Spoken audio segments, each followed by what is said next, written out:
It's Wednesday, July 15th. We do larviciding, so essentially there's crews out 5 days a week. They go and they check standing water around the city. Mosquitoes can bug off in all Saskatchewan communities. I'm glad a decision's been made. I'm glad there is a future. The snowbirds delighting another Canadian crowd as they wave goodbye for now. Every time I hear the news is going up, it's a scary thing, man. Gas prices across the country trending back up, adding to the cost of commutes, errands, and road trips. Stay with us, Saskatchewan. Your morning starts right now.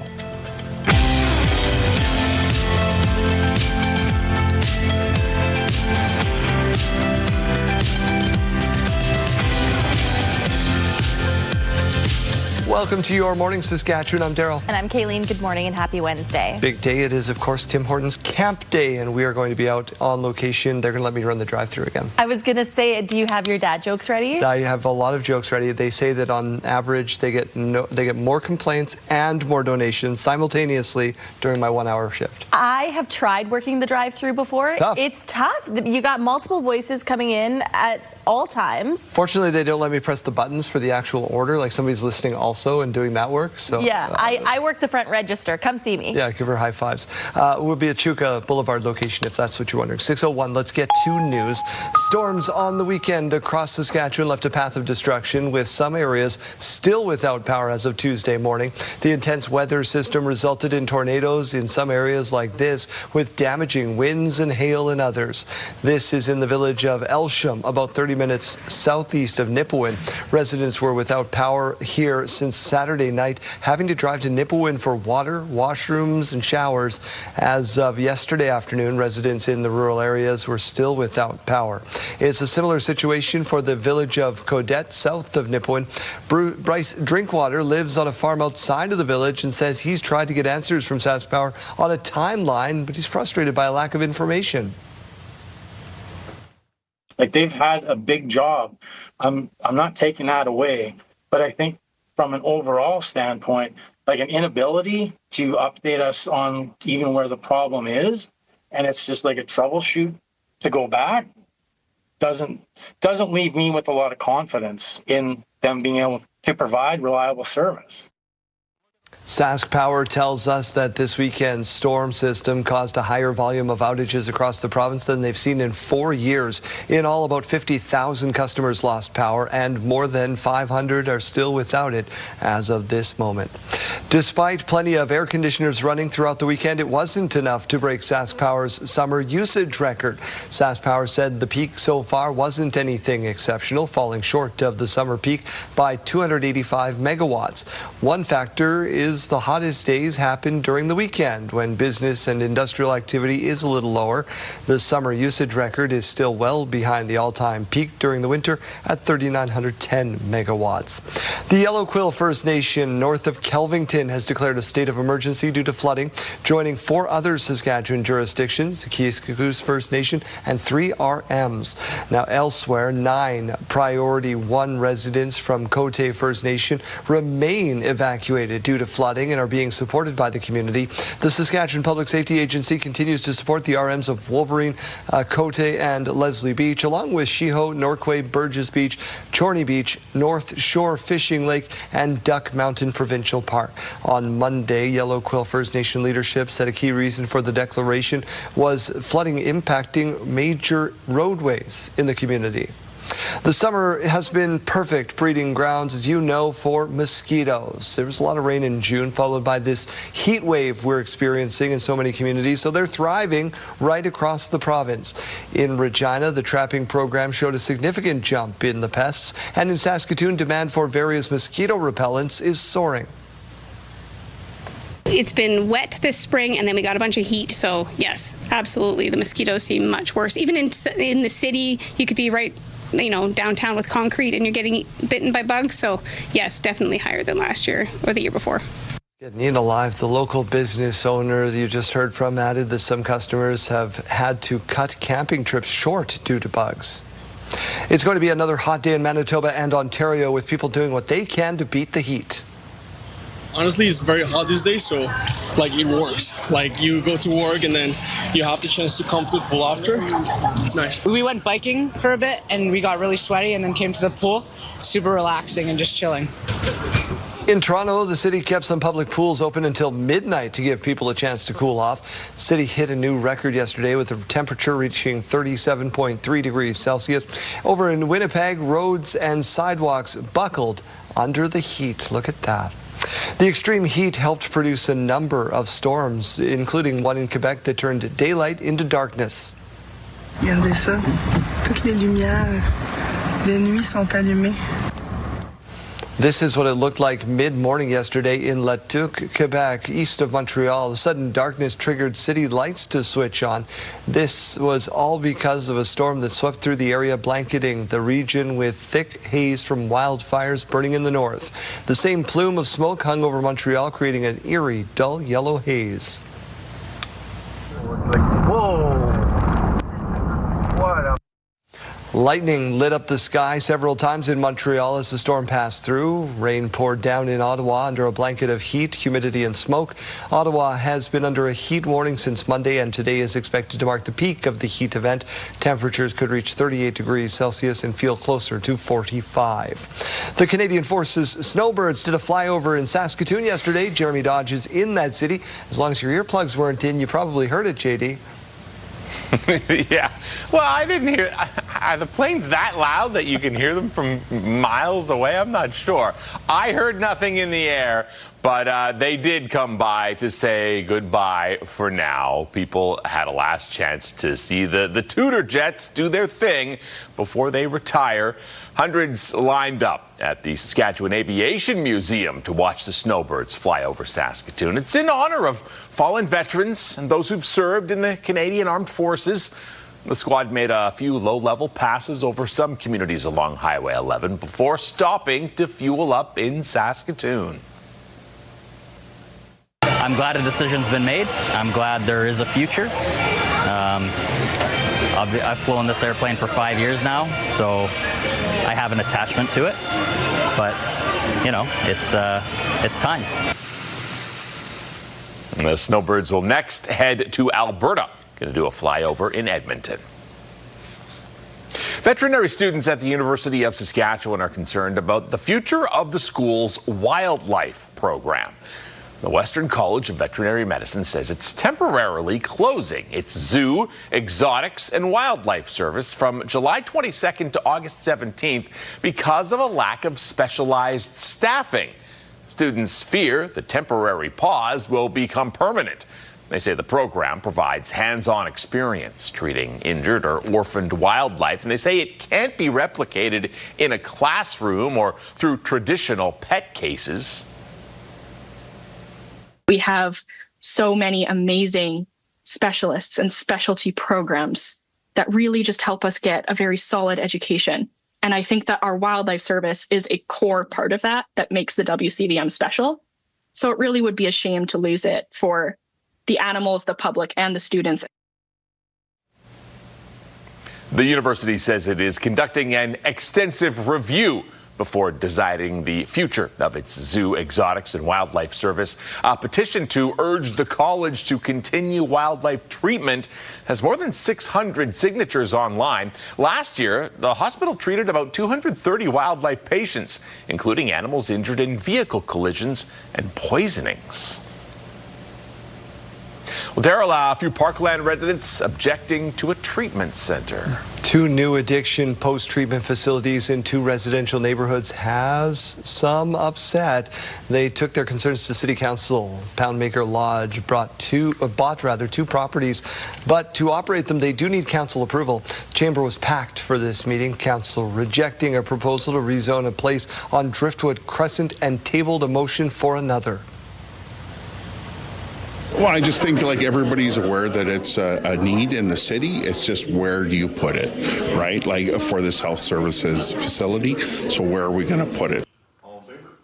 Council will discuss the Old Rock building plan on August 10th. Potash company Mosaic is teaming up with Ducks Unlimited for wetland restoration. Through a 10-year agreement, Mosaic is contributing $4.4 million into restoring nearly 180 hectares of wetlands. Ducks Unlimited Canada will lead the identification, design, and implementation of the projects in priority landscapes across Saskatchewan. They'll focus on areas most beneficial to wildlife, waterfowl, and local communities. Spain is heading to the FIFA World Cup finals after an impressive win over France. Mikel Oyarzabal strikes first for Spain. Spain scored on a penalty in the first half, and Pedro Porro put them up by 2 in the second to win the match 2-0. Spain will now face the winner of today's semi between England and Argentina. Let's get over to the Weather Center and join Kayleen Sawatsky. Perfect soccer weather out there today, I think. Yeah, really nice and pleasant to start the day, although earlier on throughout those overnight and very early morning hours, we were seeing some light precipitation throughout southern Saskatchewan. I'm going to show you that on our radar in just a moment here. Now, to wake you up in Regina, though, it's just cloudy right now, 20 degrees already, though, so we really are seeing a warm start to the day. Winds coming in at 15 kilometers per hour. In Saskatoon, 19 degrees, mainly cloudy, but we are seeing just a little bit more sunshine, and winds are fairly calm to start the day, currently coming in at 7 kilometers per hour. Let's turn our attention, though, to this radar and satellite. Late last night, we were seeing quite a bit of that precipitation into the early morning hours. Not quite as much throughout central Saskatchewan, but down throughout the southeast corner in particular, right around Estevan, we were seeing some of that thunderstorm activity this morning. We're also talking about some more precipitation throughout the day today. This is a current look out there right now, so still seeing some of that rain to start the day. It does lessen throughout the afternoon, but we are still seeing it, especially right around Yorkton there, as you can see. Into the evening hours, we have the risk of some more thunderstorms moving in, but primarily impacting northern Saskatchewan.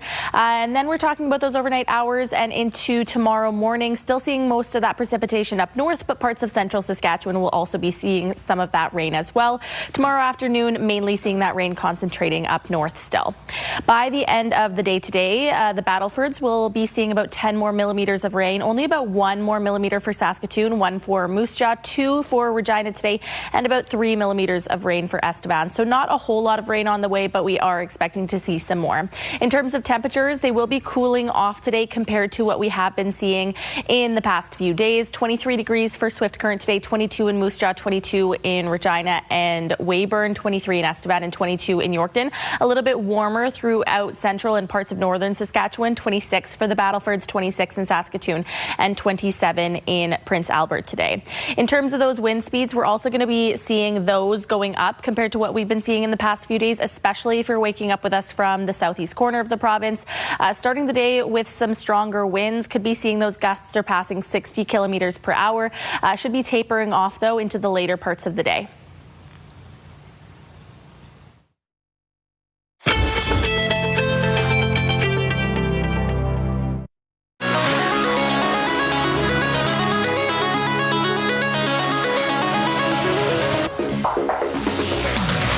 Well, a high school cross-country running team has completed one big run. It's really special. You know, it's a good moment of seeing the people there who supported you through like the ups and downs of like running and also just like life in general. They finished their annual shore-to-shore relay from Lake Michigan all the way to Lake Huron. It's part of their preparation for the upcoming season. The run is about 307 kilometers long, and they ran it from Friday morning into Saturday. That's a heck of a jaunt in those highlighter yellow shirts. Yeah. Hey, I mean, for safety purposes, cars can see them. Won't miss them. Goodness gracious. If you see me running, you better run too, because I'm not running for fun. It's going to be a real good reason. There's going to be a real good reason. On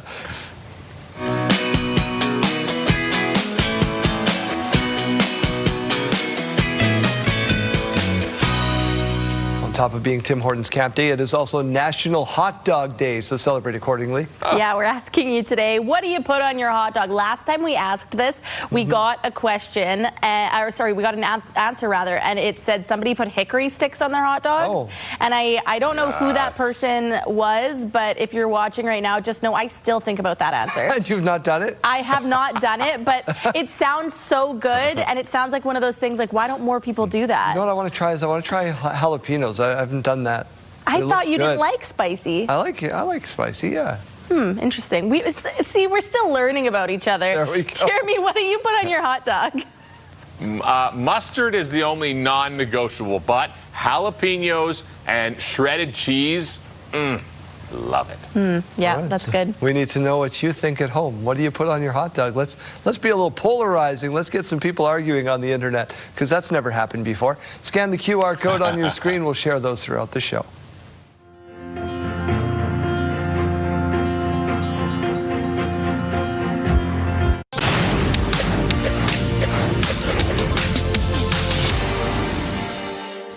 The Canadian Real Estate Association has downgraded its forecast for home sales activity in 2026 again, despite a small uptick in the number of homes that changed hands in June. CREA is now expecting a total of 463,336 residential properties to be sold throughout the year, a 1.4% decline from 2025, marking a reversal from its April forecast of a 1% gain.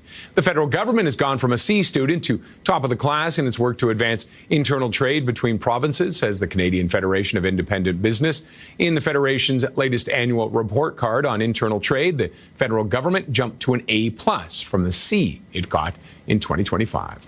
IBM had its biggest sell-off in nearly 6 decades after the company reported preliminary second quarter sales that fell short of expectations, attributing the miss to customers shifting their spending to chips and servers amid AI-fueled shortages.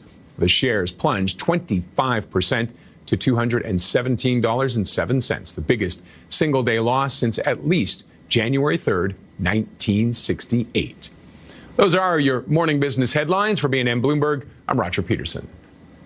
Thank you, Raj. Let's get over to this. The city of Weyburn is in need of a new pool, but residents are concerned the design for the proposed $30 million project is moving ahead without insight from the community. Sierra D'Souza Butts tells us how the city plans to engage with residents as that project moves forward. Romina Edgerton grew up playing water polo in Weyburn since she was 10 years old. Now she plays professionally, representing Team Granville in France. I was watching them and their careers progress, and they were going off to play for national teams, to play in Europe, to play at universities, and I was seeing that, and I wanted that. She was first introduced to water polo through her brother. My family, we didn't know what it was. It's not a very popular sport. But he went, he tried it, and he loved it, and in the end, I ended up loving it too. Without having an indoor pool in her hometown, Edgerton says she would have never given the sport a chance. However, in the last 2 years, Weyburn's indoor pool has been closed due to a leak. Every year that we don't have an indoor pool is all the grade 3s and 5s don't get swimming lessons. And it's going to end up unsafe because how many kids have backdoor pools now? As the city works towards building a new $30 million facility, residents worry about the project's future design. I'm in favor of something like the Spark Center, which the city's done so well, where we can have more than one activity happening at the same time. A pool in this size city is a need. It's something that's required. Kids need to know how to swim. One community advocate is proposing the city dive deeper into researching how 2 pool tanks can be built instead of 1 while staying within its budget. With a 2-tank facility, you can have a sport activity going on, a competition, and you still have the other tank for your community recreation, which is necessary because you have to cater to the community needs as well. However, the city says 2 basins are highly unlikely based on consultation from experts. If the people of Weyburn overwhelmingly say to us, we want 2 basins and we want to use the old pool, but that budget comes in at $65 million, we have got a decision then that we have to make. Adding, the city plans to engage with user groups of the pool as it gets closer to the design stage. Although an exact location of where the pool will be built is not confirmed, the city says it will be somewhere in Jubilee Park. Sierra D'Souza Butts, CTV News, Weyburn. Hi, everyone. Mark Rowe inside the Sports Center newsroom with your must-see moment from Tuesday. And before we head to the MLB All-Star Game, Andy Pages with the grounder up the middle. Ernie Clement with the backhand leaping throw to get him at first. A great play from the American League's leading vote-getter for your must-see moment. Today on TSN, we have the second semifinal from the FIFA World Cup with England taking on Argentina. Coverage begins at 2 p.m. Eastern, 11 a.m. Pacific. That's all from the Sports Center newsroom. Have a great day.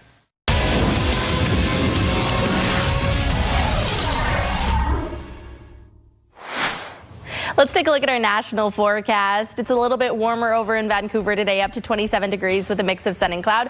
27 in Calgary as well, and Edmonton, but the risk of some thunderstorms there today. Cooler through Winnipeg, 23 degrees with a chance of some rain today. As we take a look over in Ontario, we are still seeing another warm day, not quite as hot as where we were at yesterday, though. 28 for Ottawa today and 31 in Toronto. Montreal up to 28 today. Fredericton, 27 in Halifax, up to 29 degrees.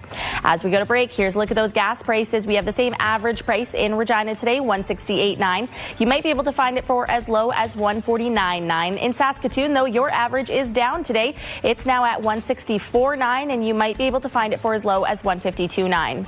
In the farm markets today, we find the street price of canola at $721.45 per ton. The futures price, $773.40 per ton. Amber durum wheat now at $285.20 per ton, and red spring wheat $291.07 per ton. The Canadian dollar continues to trend up. It's now at 71.09 cents U.S. After the break, the Brooks Bombers thump the Regina Red Sox. Stay with us for the details.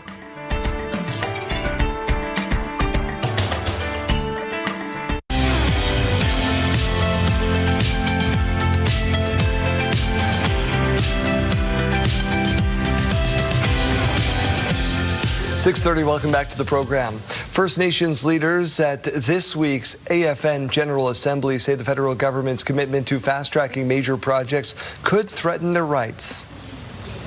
Prime Minister Carney all over the country and all over the world talking about our lands and our resources, but yet we have not seen them on the ground to engage us in any sort of fashion.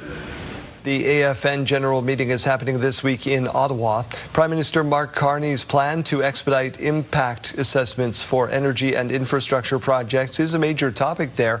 Despite promises made at last year's meeting to work with First Nations, many leaders are still wondering what that partnership looks like. National leadership will also discuss child welfare, housing, and calls for the Vatican to rescind a series of papal decrees. They'll also hear from a number of cabinet ministers, but not the PM. U.S. President Donald Trump has made another threat as the battle for control of the Strait of Hormuz continues. Knock out all their power plants. We're going to knock out all their bridges unless they get to the table and negotiate. President Trump says they will continue to strike Iran this week, and if there's still no deal next week, he says the U.S. will begin targeting Iran's bridges and power plants. This comes after Donald Trump reversed a threat of a 20% fee on all cargo shipping through the strait.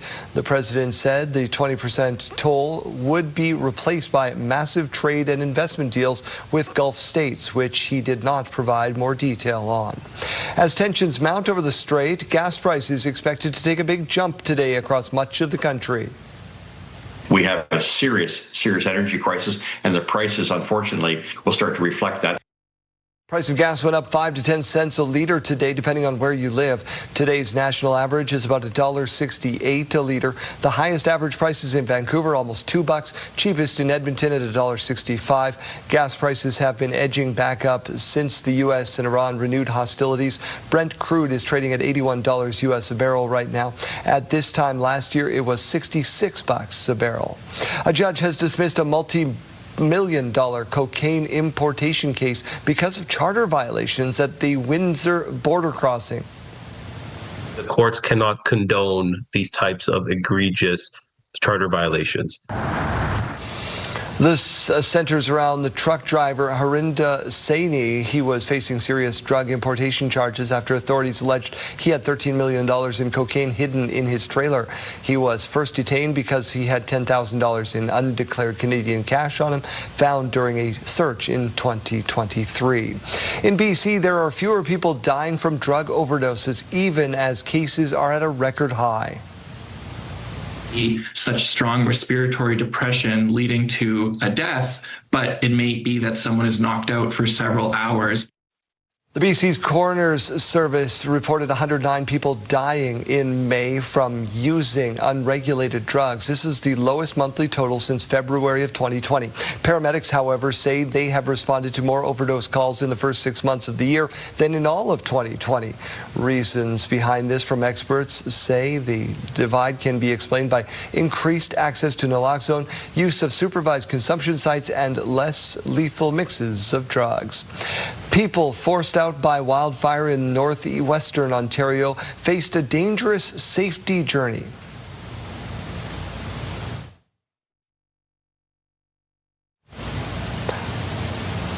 Video is incorrect. We'll continue on and get to another story, which is this. The RCMP Academy is once again welcoming the public to its annual sunset ceremonies. The summer tradition continues, featuring precision foot drills, a field gun drill, and a ceremonial lowering of the Canadian flag at sunset. Tuesday's event also served as a backdrop for a major announcement about the 2028 Can-Am Police Fire Games coming to Regina, with proceeds supporting Special Olympics Saskatchewan. Partnership with Special Olympics Saskatchewan is such a cool one. You know, the Can-Am Police Fire Games and Special Olympics Saskatchewan share similar values. The two organizations support each other, and so it's really cool that we could announce this and that we could announce it today at the sunset ceremony. Regina will host the Can-Am Police Fire Games in 2028. The final RCMP sunset ceremony, by the way, is set for July 21st, with all events free for you to attend.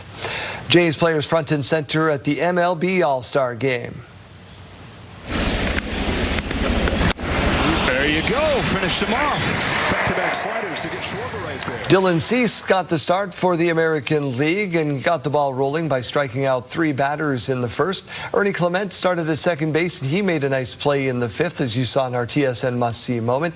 The Dodgers, Andy Perez, the Jays start the second half of the season Friday against the Chicago White Sox. In local baseball, the Brooks Bombers blasted the Regina Red Sox last night. Brady Bye's home run in the second helped, but the Bomb squad scored 4 in the 7th, 4 more in the 8th to break the game wide open. They beat the Sox 17-9 last night at Curry Field. These two teams will do it all over again tonight. First pitch goes at 7 o'clock, and I don't think I'm getting invited back to do PA because my hometown team beat my current hometown. One of country music's rising stars is in Saskatoon tonight. I sleep like a baby.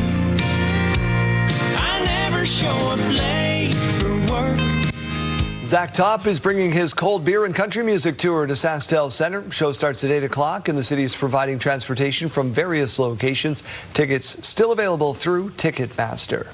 Let's get over to the Weather Center. The bugs at the ballpark last night were horrendous. Oh, I know. Even in my backyard, just so bad. Yikes, yikes, yikes, yikes. But they're really enjoying that weather out there because they love the dampness, and we have been seeing some precipitation overnight. And of course, we're still seeing a lot of that heat in many places in the province, mainly through northern and central Saskatchewan today. Not quite as hot down south. We're getting a bit of a break from that, although right now we're already at 20 degrees. A bit of a cloudy start to the day in Regina, and we have some winds coming in at 15 kilometers per hour. In Saskatoon, 20 degrees, a mix of sun and cloud, and winds coming in at 7 kilometers per hour. They are going to be increasing for some places in the province today, a little bit stronger than what we have been seeing in the past few days, especially down south today. And really all those areas lighting up in blue, we could be seeing them surpassing 30 kilometers per hour. But specifically down in the southeast corner, right around Estevan, we are seeing them surpassing 60 kilometers per hour at some points in the day. So be prepared for a bit of some gusty conditions. Current temperatures out there now, we're seeing 10 degrees in Stony Rapids, 12 in South End, 13 in Prince Albert, and 14 degrees in Hudson Bay. Down in the south, 18 degrees in Swift Current and Moose Jaw, 15 in Weyburn, 14 in Estevan, and 18 degrees to wake you up in Yorkton. Into the afternoon, though, that script is going to flip because, as you just saw, current temperatures, we're seeing warmer temperatures down south to start the day, but into the afternoon, we're going to be seeing the warmer temperatures as we look to the north. 26 degrees in the Battlefords, 27 in Prince Albert, and 26 in Saskatoon. Down south, falling back to below the seasonal average. 22 degrees today for Regina, Weyburn, Moose Jaw, 23 in Swift Current, and 23 in Estevan, 22 in Yorkton. And again, we are talking about some more precipitation on the way today. 5-day forecast now. We're seeing temperatures go up tomorrow, up to about 24 degrees with a mix of sun and cloud for Regina, up to 29 on Friday. We're expecting it to be nice, bright, and sunny. On Saturday, yesterday, we were seeing the risk of a thunderstorm coming in at about 70% chance. Today, that has gone down to about a 40% chance. So it looks like we could be getting away with not seeing it, but the risk still does exist. 30 degrees, though, on Saturday, and Sunday looking clear now with that sunshine, 30 degrees. In Saskatoon, 26 degrees today, 26 tomorrow, up to 30 degrees on Friday, again with that sunshine. 30 degrees holding steady on Saturday, but again, we are seeing that risk of some thunderstorms still, and seeing the continued risk of some thunderstorms on Sunday as well, with that high of 28 degrees.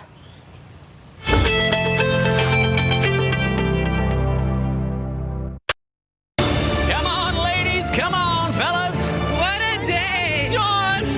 Come on. Bring it on in. Welcome to the KF Center for Excellence in Kelowna, BC. Keisha, Nova, you're team number 9, which means Maestro and Dwayne, you are the last team to arrive, gentlemen. I am sorry to tell you this, but you have been eliminated from the race. What made you guys choose? Well, it took 2 episodes to do it, but as you see, a team has finally been eliminated from Season 12 of The Amazing Race Canada. And this jam is about to get amplified because Maestro Fresh, Wes, and Dwayne D.O. Gibson were the last to touch the mat in Kelowna, and they're the first team we get to talk to as they have been eliminated. Good morning, gentlemen. Why do you have to say it like that, though? What kind of intro is that? Well, I'm not sure. We'll get to Saskatchewan. We'll get to the details. We'll get to the details of how it all went. Let's talk about kind of how it started, though, first, because this game is pretty tough. And some rough luck, I guess, digging through the snowpack in Whistler that kind of put you behind before things even really got started. Can you talk about just how hard this game is, especially if things don't go your way? Yeah, I mean, my area of expertise, as well as Dwayne's, is music, what have you, and, navigating through the wild, trying to, right now you see me do the sit ski. Man, it was tough. These are things that I've never done before in my entire life, and honestly, that's one of the reasons why I really wanted to be on the show, just to push myself, see how far I could go, and yeah, as I'm looking at myself now, it's kind of comical. But it was as great. I watched this episode, the greatest thing I'm reminded of is my Saskatchewan roots. My grandfather is from Star City, Saskatchewan. It's around Melfort by Prince Albert. And when I had to build an irrigation system for the last challenge, that was the hardest challenge I had to do. But Maestro will tell you, I went and I did a prayer, to my grandfather, Jim Hill. And that's what got me through the mission, and I'm so grateful that we were able to help another team. Star City sports days are some of my greatest memories of my time living in Melfort. That's amazing. All right, so as you said, you helped that team. You basically sacrificed yourselves to help the gals in front of you. Dwayne, it looked like you were the one who chose this path. Tell me a little bit more about that decision. Well, just earlier that day, Maestro did one of the toughest challenges I've ever seen, which is doing the skid ski. And he did such a remarkable job. At first, I said, there's no way he can do it. And then he just goes and does it. And I never had any doubt in my partner. But for this final challenge, it was an irrigation system. And my uncle, he used to work in Kelowna. He was from, he grew up in Saskatoon and George Hill. And I said to myself, we got to take it back to the farm. And if there's one thing you know about Saskatchewan people, you give us a job and we'll do it. And we did it. Yeah, you really did. A lot of teams had some really stressful moments. How did you guys stay so darn positive and happy and upbeat, even though you were behind for most of the whole thing? Because I know that there's light at the end of the tunnel, and I think through our careers, we have great reference points of falling down and getting back up, falling down again, but getting back up again. And this is just one of the things. This is just another phase of that right here, being on the Amazing Race Canada season 12. We knew there would be challenges along the way, but we just had to figure out a way to complete those challenges step by step. The thing that happened with us is, man, we had slow starts, and then when we took the express pass, that made it even slower for us, and it was more catch up. So we were behind the 8 ball for a long time, definitely. Yeah. And for me, now you guys were a joy to watch. Growing up, I used to go to Prince Albert and take the water slides. So some days you got to walk up a long time to get the water slide. But when you go down, it's so smooth. And so for us, it was challenging to get to the mission, but then we're always going to deliver the mission. And I'm so proud of my partner for just having that positive energy and positive spirit to continue through. But I really think it was my Saskatchewan roots that got us through it out. Man, memories of Prince Albert and Star City. Dwayne and Maestro, thank you so much for the entertainment, and thank you for coming on. Now, of course, episode 3 of The Amazing Race Canada. Teams heading to Jasper and the Athabasca River next week. Check it out on CTV and Crave. Gentlemen, thank you. Thank you. Thank you.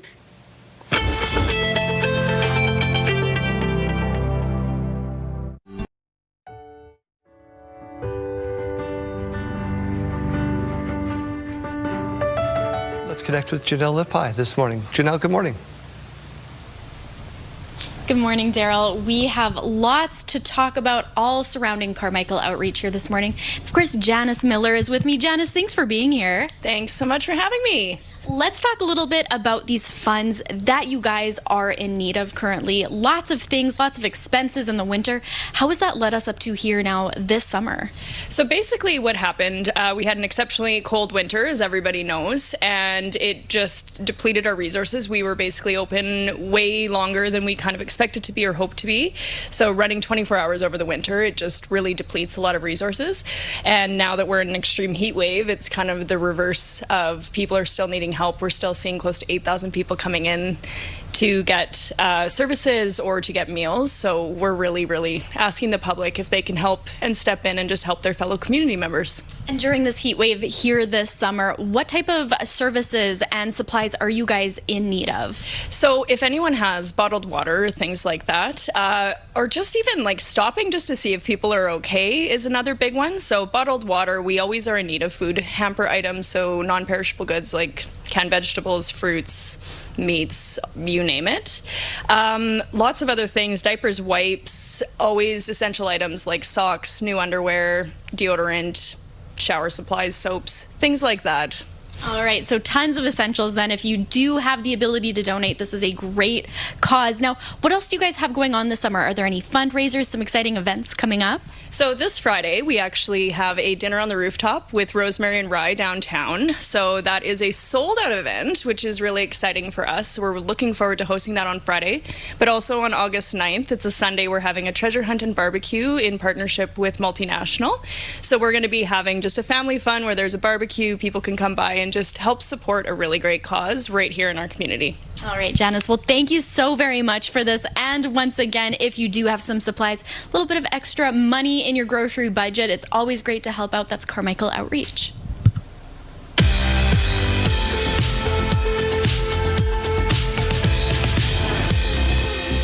It's July 15th, and we have these milestones to share with you. We'll start off with a big happy birthday going out to Michael. We hope you have a wonderful day. Lots of love coming your way today from your mom, dad, and all the family.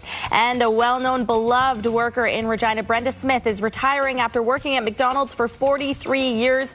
Congratulations on your retirement. And if anyone else would like to congratulate her in person, everyone is invited to the East Victoria McDonald's from 10 a.m. to 3 p.m. today. Enjoy, Brenda.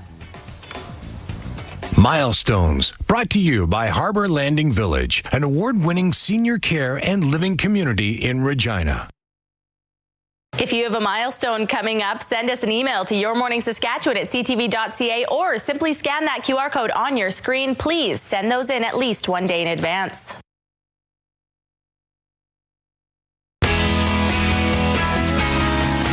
Now the star of stars. Chase, what's going on in the radio?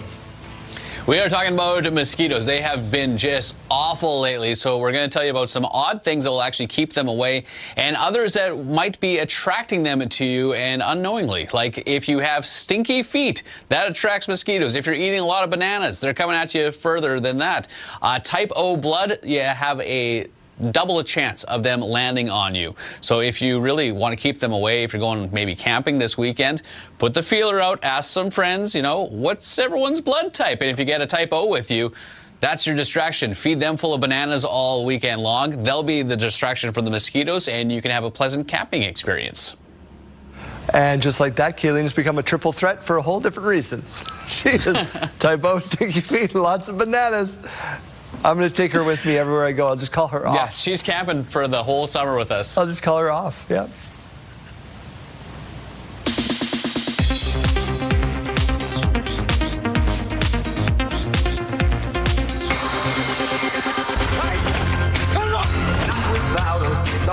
You ready for this?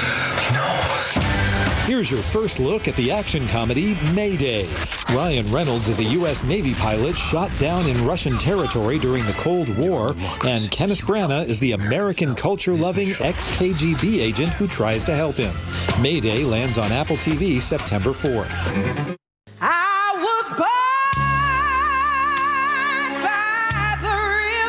Jennifer Hudson captivated people attending Jesse Jackson's memorial in March. Now she has another big performance coming up. The EGOT winner is set to sing the U.S. national anthem before Sunday's World Cup final in New Jersey. In Hollywood, I'm David Daniel.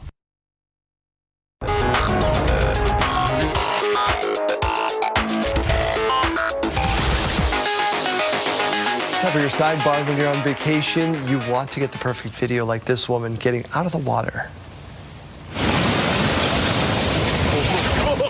Oh my God!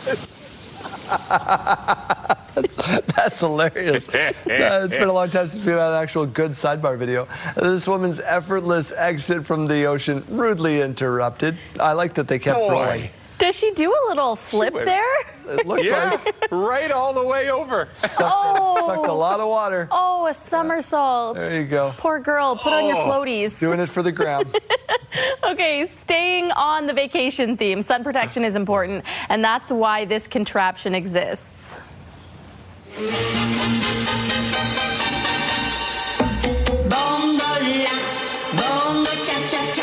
Is a sunscreen machine. It's at a resort in Florida. You can get inside. It spins you around 360 degrees and it sprays you up and down with the perfect amount of sunscreen. It's a bit like a spray tan, but the exact opposite. Yeah, sort of. Wow. A little dusting. Same technology, though. Little dusting. I like it. JD, one quick one. All right.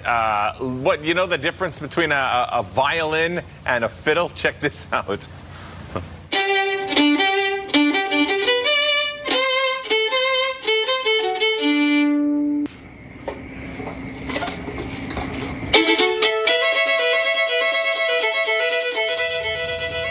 Turns out, just as quick as an outfit change. That's all. We're hitting all the right notes this morning on Your Morning. We're back with your headlines right after this. Welcome to Wednesday, July 15th. The federal government can try and set up all the timelines that they want for project approvals, but they can't put a deadline on First Nations rights. Leaders at the AFN General Assembly voiced concerns over the federal government's plan to speed up project approvals without promised consultation. Because you have to cater to the community needs as well. Plans for a new indoor pool complex in Weyburn underway. We have so many amazing specialists and specialty programs.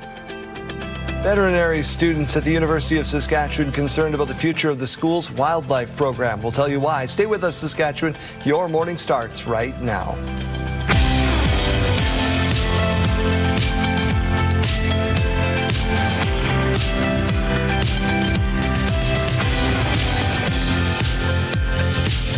Welcome to Your Morning Saskatchewan. I'm Daryl. And I'm Kayleen. Thanks for waking up with us for your Wednesday morning. Which is also Camp Day, and we're going to be working the Chuka Boulevard one. Yes, Chuka Boulevard from 10 to 11. So if you hear some really bad jokes when you're going through the drive-thru.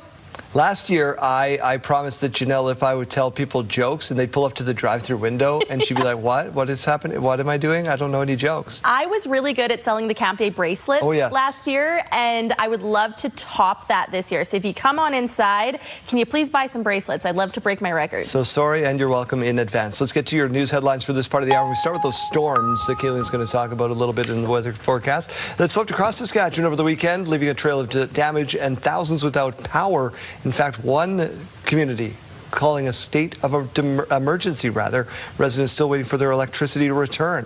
Leading us off this morning is Carla Shinkaruk. Hopefully it didn't hit that farm. This was on the western edge of Saskatchewan at Onion Lake Saturday. The weekend storm left a path of destruction across parts of northeastern Saskatchewan. This was in the village of Elsham, about 30 minutes southeast of Nipawin. Residents were left without power after Saturday night's storm. There was 5 trees down, big trees, like not little ones, like 80-year-old pine trees down. Some power lines hit because of fallen trees like that, causing widespread outages across the province. That affected a very large area that included Prince Albert, Melfort, Shellbrook, Spiritwood, Nipawin, Candle Lake, and Hudson Bay. In total, about 50,000 customers were affected there. Many residents in this affected northeastern area have been driving to Nipawin to access drinking water, washrooms, and showers.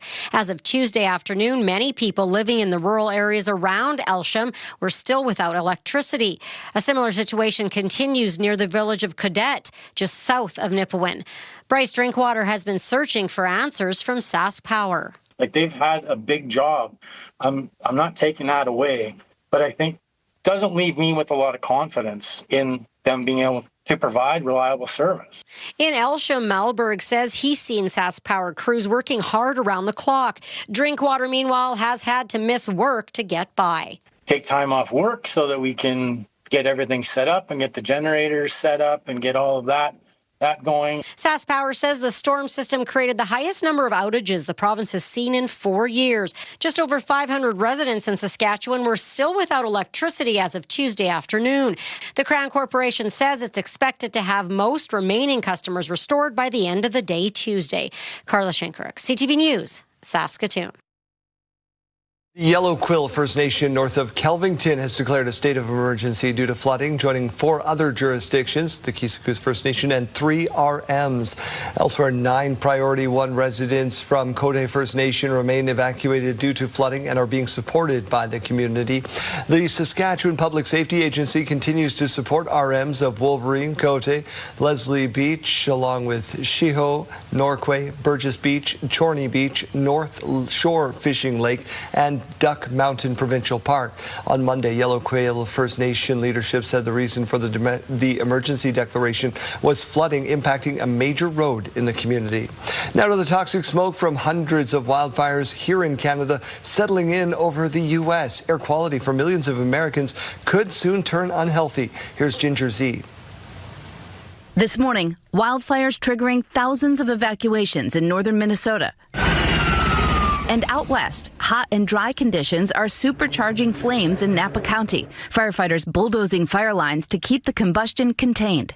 Back in Minnesota, the U.S. Forest Service shutting down access to the million-acre Boundary Waters canoe area. This is one of more than a dozen fires in Superior National Forest. But north into Ontario and throughout Canada, there are more than 800 wildfires burning. Because we're experiencing heat waves, there is increased fire activity. All that smoke provoking air quality alerts from the Great Lakes to New York and New England. Ginger Z, ABC News, New York. This summer, Regina, Saskatoon as well, perfect breeding ground for mosquitoes. A lot of rain in June followed by the heat wave, so many communities are seeing a lot of mosquitoes. In Regina, the trapping program showed a significant jump in the pests, and in Saskatoon, demand for various mosquito repellents is soaring. It's been wet this spring, and then we got a bunch of heat, so yes, absolutely, the mosquitoes seem much worse. Even in the city, you could be right, downtown with concrete and you're getting bitten by bugs, so yes, definitely higher than last year or the year before. Owner you just heard from said customers have been cutting camping trips short, they were telling her, due to the bugs. A chance in Saskatoon for the snowbirds to say goodbye and fans to do the same. Yeah, Daryl. Now, of course, the snowbirds have delighted another Canadian crowd, waving goodbye for now. Man, like, that screams Canadian. It was something I saw growing up, and it was really important that we brought our kids out to see it too. It was just amazing. The experience was great, everything. It's so sad that, honestly, the government's shutting them down. Hundreds lined the tarmac in Saskatoon to catch what could be their final glimpse of the iconic Tudor jet formations. Now, in May, Ottawa announced the snowbirds will be temporarily grounded after the 2026 season until the aging fleet is replaced with new aircraft. During the event, some spectators signed postcards addressed to the Prime Minister as part of a campaign to keep the snowbirds flying. The team will now head to Alberta for more scheduled events. Veterinary students at the University of Saskatchewan are concerned about the future of the school's wildlife program. The Western College of Veterinary Medicine says it is temporarily closing its zoo, exotics, and wildlife service from July 22nd to August 17th because of a lack of specialized staffing. Students fear the temporary pause will become permanent. They say the program provides hands-on experience treating injured and orphaned wildlife, and they say it cannot be replicated in a classroom or through traditional pet cases. We have so many amazing specialists and specialty programs that really just help us get a very solid education. And I think that our wildlife service is a core part of that makes the WCVM special. So it really would be a shame to lose it for the animals, the public, and the students. The university says it is conducting an extensive review before deciding the future of its zoo, exotics, and wildlife service. A petition to urge the college to continue wildlife treatment has more than 600 signatures online. Now, last year, the hospital treated about 230 wildlife patients, including animals injured in vehicle collisions and poisonings. Well, Daryl, a few Parkland residents objecting to a new treatment center plan. A pair of them, Jeremy, 2 new addiction post-treatment facilities in 2 different residential neighborhoods, as some have said, and they took their concern to City Council. Poundmaker Lodge bought 2 properties, but to operate them, they do need council approval. Chamber was packed for this one. The Yorkton Council, rejecting a proposal to rezone a place on Driftwood Crescent and tabled another motion. Well, I just think like everybody's aware that it's a need in the city. It's just where do you put it, right? Like for this health services facility. So where are we going to put it? Council will discuss the Old Rock building plan on August 10th. Potash company Mosaic is teaming up with Ducks Unlimited for a wetland restoration project. Through a 10-year agreement, Mosaic contributing $4.4 million into restoring nearly 180 hectares of wetlands. Ducks Unlimited Canada will lead the identification, design, and implementation projects in priority landscapes right across the province. They'll focus on areas most beneficial to wildlife, waterfowl, and local communities. Spain has advanced to the final of the World Cup.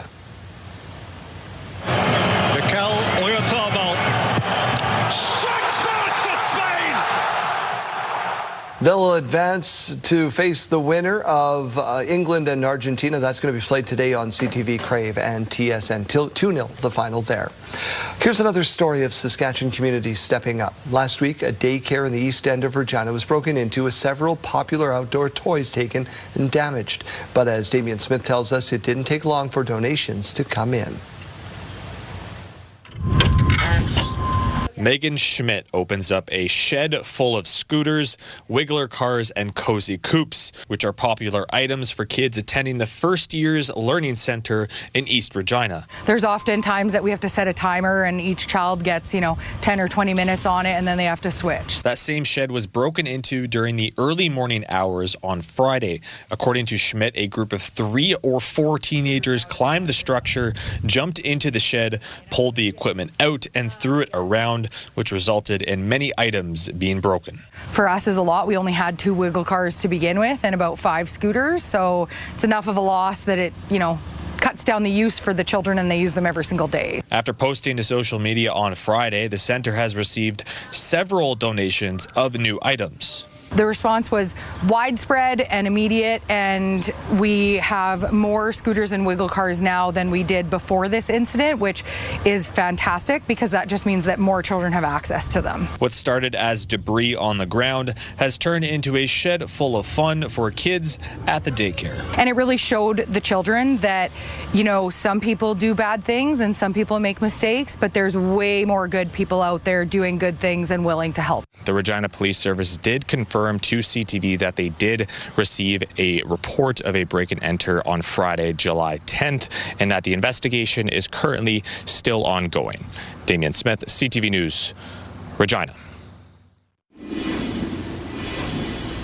How about this? A lot of people saying goodbye to the snowbirds in Saskatoon, and that includes this young fella. Doug sent us this picture of his grandson Maverick waving goodbye. And what a fitting name, Maverick. That is fitting, absolutely. Oh, what a beautiful photo. A piece of Canadian history right there. Let's turn our attention over to This Morning View. It's brought to you by Stars Lottery. Your ticket funds life-saving care across Saskatchewan. If you're waking up with us from Regina, our temperature has actually gone down in the past few minutes. We're at 18 degrees now, down from 20 degrees. Winds have gone up to 24 kilometers per hour, and the sun has started to come out just a little bit, but remember, we did have a bit of some precipitation overnight and into early this morning, so roads might be a little bit slick this morning. 20 degrees now, so we are up in Saskatoon. Winds are still very low, coming in at 9 kilometers per hour, and that mix of sun and cloud. Let's take a look at how much precipitation came through here. We don't have exact numbers for you, but you can see all those areas lighting up in green, and not just the green, it's the yellows and the reds and the orange popping up in the southeast corner, indicating that we saw quite a bit of storms passing through overnight, especially impacting that southeast corner of the province, right around Estevan there. Into right now, we're seeing the rain still falling in areas around Regina, around Estevan there, and around Swift Current as well. So you likely are waking up with some precipitation far down south today. Into the afternoon hours, though, we're not seeing one large system. We're just seeing some broken up patches on our screen. Still going to be seeing some very light precipitation, though. More storms rolling through the province into the later parts of the evening today. This is at about 11:30 p.m. on your screen. That's going to be rolling through the north throughout those overnight hours into tomorrow morning, and we still could be seeing just a little bit of precipitation in the north by the later parts of the morning tomorrow. It actually increases into the afternoon hours and comes with some more storms. By the end of the day today, the numbers have gone down a little bit for areas around the Battlefords. Now we're expecting about 6 more millimeters of rain, 1 millimeter for Saskatoon, 2 millimeters for Moose Jaw and Regina. However, the number has gone up slightly for Estevan. We're now expecting about 7 millimeters by the end of the day today. Temperatures have gone down for the afternoon today in the south. 23 degrees for Swift Current, 22 in Moose Jaw today, 22 in Regina and Weyburn, and 23 in Estevan with some of that rain. 22 in Yorkton, warmer though through areas north of Saskatoon. 26 for Saskatoon, 26 in the Battlefords, and 27 degrees with that mix of sun and cloud in Prince Albert today.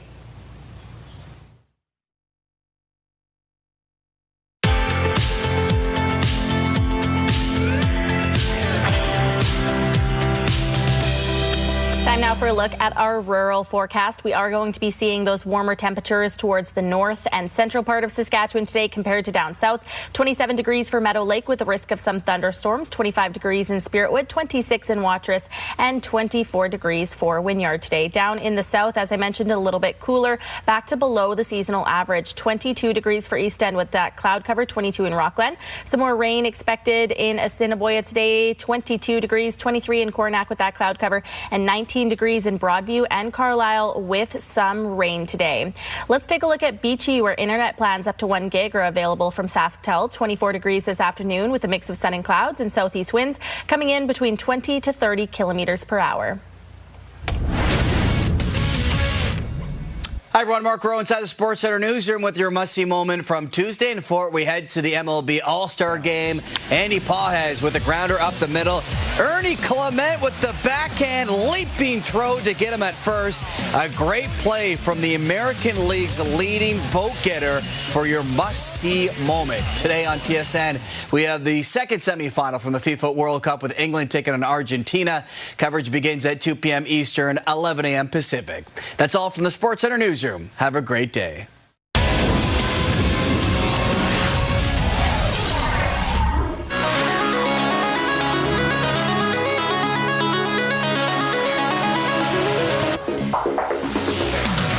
Well, it's going to be a big 7 days ahead for this golfer. Yeah, at the moment, I'm more nervous about the wedding speech getting married than teeing it up. First of all, Joe Dean grabbed the last spot on Monday for the Open Championship at Birkdale. Dean was delivering groceries 2 years ago before a win in Kenya turned his career around. Now, Dean will be on the course with his caddy, Emily, who also happens to be his fiancée. They are due to tie the knot on Tuesday. So he's got to prepare for a big tournament, biggest one of his life. And the vows, the biggest moment of his life. All in the span of 7 days. Wow. And it's been a fast 2 years for him. That's a whirlwind. No kidding. You call that wow. a whirlwind. Congratulations to So them cool. for all the reasons. Yeah. Totally.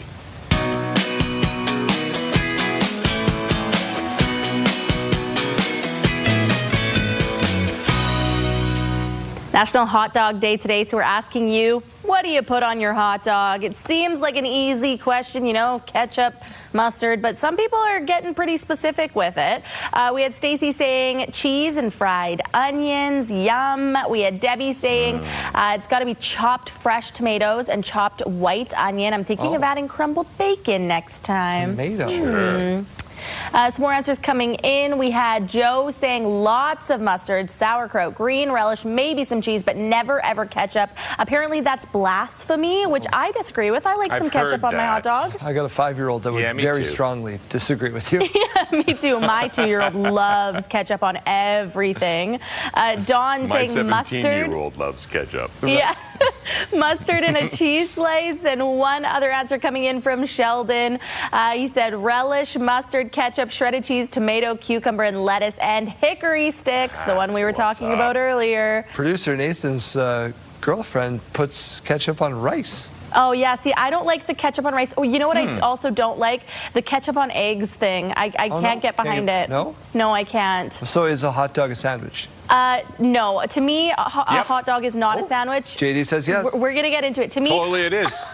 Bun, meat, done. When you start putting all those toppings on. No, I think for it to be a sandwich, it has to be 2 separate slices of bread. Director Corey says we got to go. Just stop this. We're back with your morning mystery in a minute.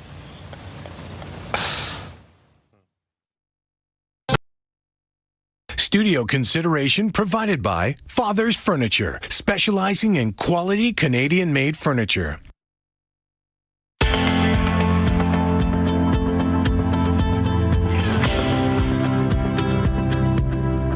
Three clues lined up. It is our morning mystery, and today we are told it is a country. This country is the home of the tango. It has more therapists per capita than any other country. And the national sport is pato, not soccer, combining elements of polo and basketball. Now, following our trend. Following the trend of the World Cup countries, I'm guessing it has to be Spain or Argentina. But which one? Yeah, I was going to put... Well, but England plays today. I don't think England is the home of the tango. It's not England. Argentina or Spain? Have you seen the English dance? I'm going to go with Argentina. I'm going with Argentina. I'm going Messi all day long. Me too. I'm going Messi all day. They probably decided this yesterday before the final last night. It is Argentina. All right, look at that. 3 for 3 in today's morning mystery. We're so good.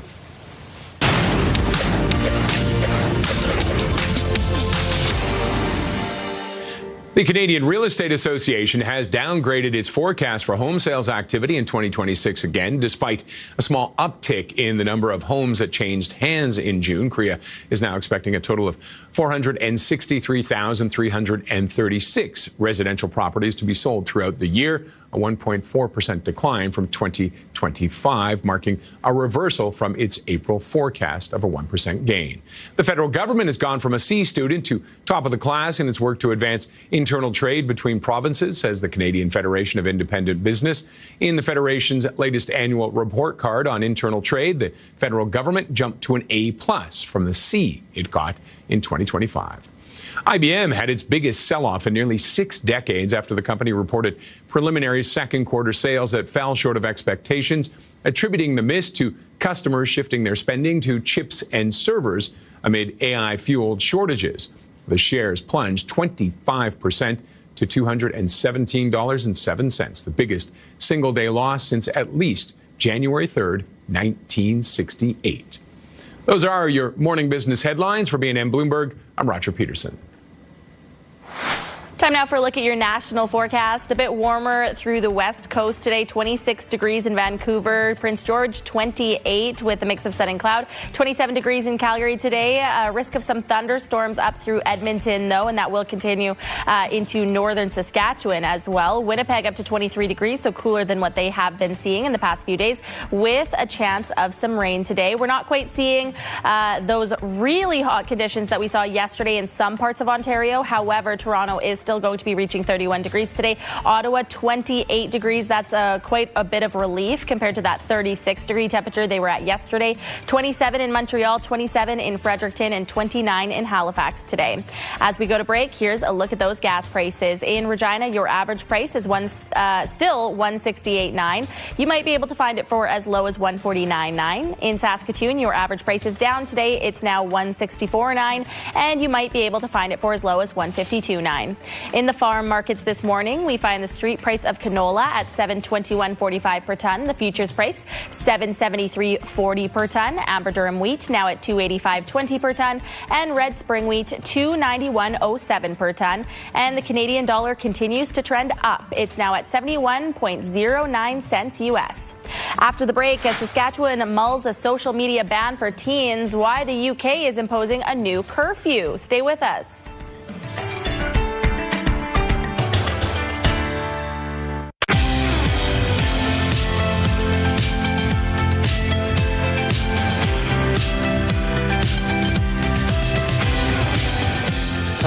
Good morning. It is 7:30. Let's get to your headlines. We begin with First Nations leaders at this week's AFN General Assembly, saying the federal government's commitment to fast-tracking major projects could threaten their rights.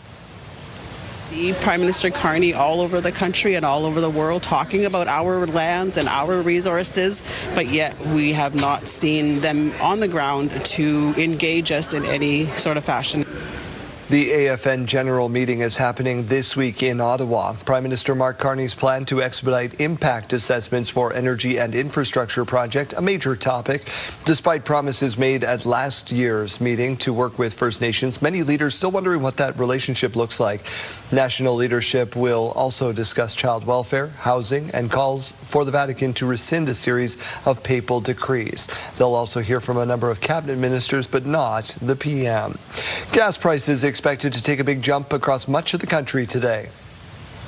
We have a serious energy crisis, and the prices, unfortunately, will start to reflect that. The price of gas went up 5 to 10 cents a liter today, depending on where you live. Today's national average is about $1.68 a liter. Highest average is in Vancouver, almost $2. Cheapest in Edmonton at about $1.65. Gas prices have edged up ever since the U.S. and Iran renewed hostilities. Brent crude is trading at $81 U.S. a barrel right now. At this time last year, it was $66. The UK is introducing a social media curfew for some teens. The proposed curfew runs from midnight to 6 a.m. for 16 and 17-year-olds. It's a voluntary measure with teens able to opt out by changing their settings on their apps. No word yet on which apps the curfew will cover. The UK government is still planning a social media ban for teens younger than 16. The voluntary curfew will come into effect by spring. There is growing concern this morning about worsening drought conditions in British Columbia. Farmers worried about what extreme drought could mean for their livelihood. Meanwhile, climbing temperatures and lightning in the forecast, not good news for the BC raging wildfire scene.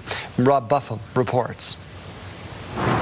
This wildfire burning near Boston Bar, one of more than 20 active fires scorching BC, triggering evacuation orders for 300 properties. So far, 25,000 hectares have been devastated by flames this summer, a fraction of the damage at this time last year. The quieter season attributed largely to the weather and preventative measures. Let me be very clear. We cannot be complacent. Because trouble is on the horizon. High winds and dry lightning are forecast to strike in the next 48 hours, targeting the southern parts of the province, where the vegetation, fuel for flames, is driest. We potentially got some tough days ahead of us, and now is the time for all of us to come together and support one another. Meanwhile, officials are also concerned about drought conditions. Some rivers are at record low levels for this time of year, notably on Western Vancouver Island and the Thompson-Okanagan region, where aquatic ecosystems may be threatened if water levels continue to drop, resulting in the province potentially ordering commercial use restrictions. Temporary protection orders remain available as a last resort. The specter of water restrictions worries cattle ranchers like Brad Chappell in the Comox Valley. Many people that, all of our livelihoods depend on it. And, we feed the food you eat. And while it's too early to predict whether life-threatening temperatures are on the way this summer, hot weather is definitely coming. We do know that we're expecting a period of elevated temperatures, and people can have sensitivity to those temperatures if they're medically vulnerable, if they're very young, if they are an older adult. With the concerns about the weather and potentially significant wildfire behavior, an open campfire ban is coming Thursday at noon for much of BC's south coast. Robert Buffum, CTV News. Well, plans for a new indoor pool complex in Weyburn underway, but some residents worry about the design for the proposed $30 million project, moving ahead without proper insight from the community, they say. The project comes after the community's current leisure center was unable to open in 2024 and has been closed ever since, with the city recently approving an architect for the site. Residents are concerned about the facility only having one pool tank instead of two. With a two-tank facility, you can have a sport activity going on, a competition, and you still have the other tank for your community recreation, which is necessary because you have to cater to the community needs as well. City of Weyburn said it plans to engage with user groups of the pool as it gets closer to the design stage for the project, also confirming the pool will be built in Jubilee Park. The Brooks Bombers blasted the Regina Red Sox last night. Brady Bye's home run in the second helped, but the Bomb Squad scored 4 in the 7th. Are we going to roll the video? There it is. 4 more in the 8th. Here comes Brady Bye's home run all the way from White City. Hit it probably back closer to home. They beat the Sox 17-9 last night at Curry Field. These two teams will do it all over again tonight. First pitch goes at 7 o'clock. I was PA announcer. I'm from Brooks. I don't think I'm getting invited back. One of country music's rising stars in Saskatoon tonight. I sleep like a baby. I never show up late for work. Zach Top bringing his cold beer and country music tour to SaskTel Center. Show starts at 8 o'clock. Tickets available through Ticketmaster. Let's get to the Weather Center. If you are going back to Curry Field or any of the ballparks in the WCBL tonight, expect some decent temperatures, Caitlin? Decent temperatures, a little bit warmer through central and northern Saskatchewan. Southern Saskatchewan, a little bit cooler today, and we're expecting more of that rain. Parts of central Saskatchewan could be getting a bit of a break from that precipitation today, but up north, still expecting to be seeing that rain as well. 18 degrees right now to wake us up in Regina. That is down from where we were at this time last hour when we were at 20 degrees. So temperatures have been flip-flopping a little bit this morning. Winds have been going up, though. They're currently coming in at 24 kilometers per hour. In Saskatoon, we're now at 20 degrees. Again, a mix of sun and cloud to start the day. Winds coming in at 9 kilometers per hour. Those winds will be increasing for parts of the province today, specifically down through the southeast corner of the province, where we could be seeing gusts surpassing 60 kilometers per hour. Current temperatures now, though, we're seeing 11 degrees in Stony Rapids. Rapids, 19 in La Ronge to wake you up, 16 in Prince Albert, Nipawin, Melfort, and Hudson Bay, and 15 degrees in Spiritwood. Down in the south, not a bad start to the day, but again, later on into the afternoon, temperatures going to be a little bit cooler down south, 18 degrees in Swift Current, 16 in Assiniboia, 14 in Weyburn, 15 in Estevan, and 18 degrees to wake you up in Yorkton. Now, the forecast for the day, though, again, looking a little bit cooler down south, below that seasonal average by quite a few degrees. 22 degrees expected for Moose Jaw, Regina, Weyburn, and Yorkton today. 23 degrees for Swift Current and Estevan. 26 through Saskatoon, though, with that mix of sun and cloud, so a little bit warmer there. The Battleford's expecting risk of some thunderstorms with that high of 26 degrees. 27 for Prince Albert with that mix of sun and cloud. Now, we are also talking about some smoke in the air today. We have the air quality statements in effect far up north, but we are seeing some smoke down south as well, right around Regina. So Environment Canada still warning you that if you are very sensitive to the levels of smoke in the air, and if you are a vulnerable person, just make sure that you're keeping your windows and doors shut. 7-day forecast, though, looking like temperatures will be going back up slightly tomorrow to 24 degrees, 29 on Friday. We're expecting a whole lot of sunshine on that day.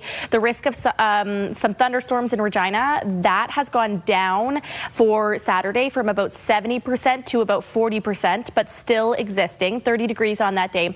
30 degrees on Sunday as well with that sunshine and some more rain on the way for Monday. 26 degrees in Saskatoon, 26 degrees tomorrow, 30 degrees for Sunday with that sunshine. The risk of seeing some thunderstorms persisting from Saturday through until Monday. Temperatures, though, still remaining warm for the first part, especially of your weekend.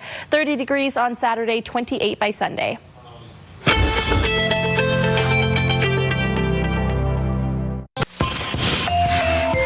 Here's what's happening in our community. A community market is on July 17th at 701 Park Avenue in Esterhazy. Email reneeanderson76@gmail.com. A classic car show is on July 17th at 5 p.m. at the Southland Mall. Email FridayNightsClassic@hotmail.com. The Harmony United Church Blueberry Sale is on July 18th at 9 a.m. at 3913 Hillsdale Street. You can visit harmonyuc.ca for more info.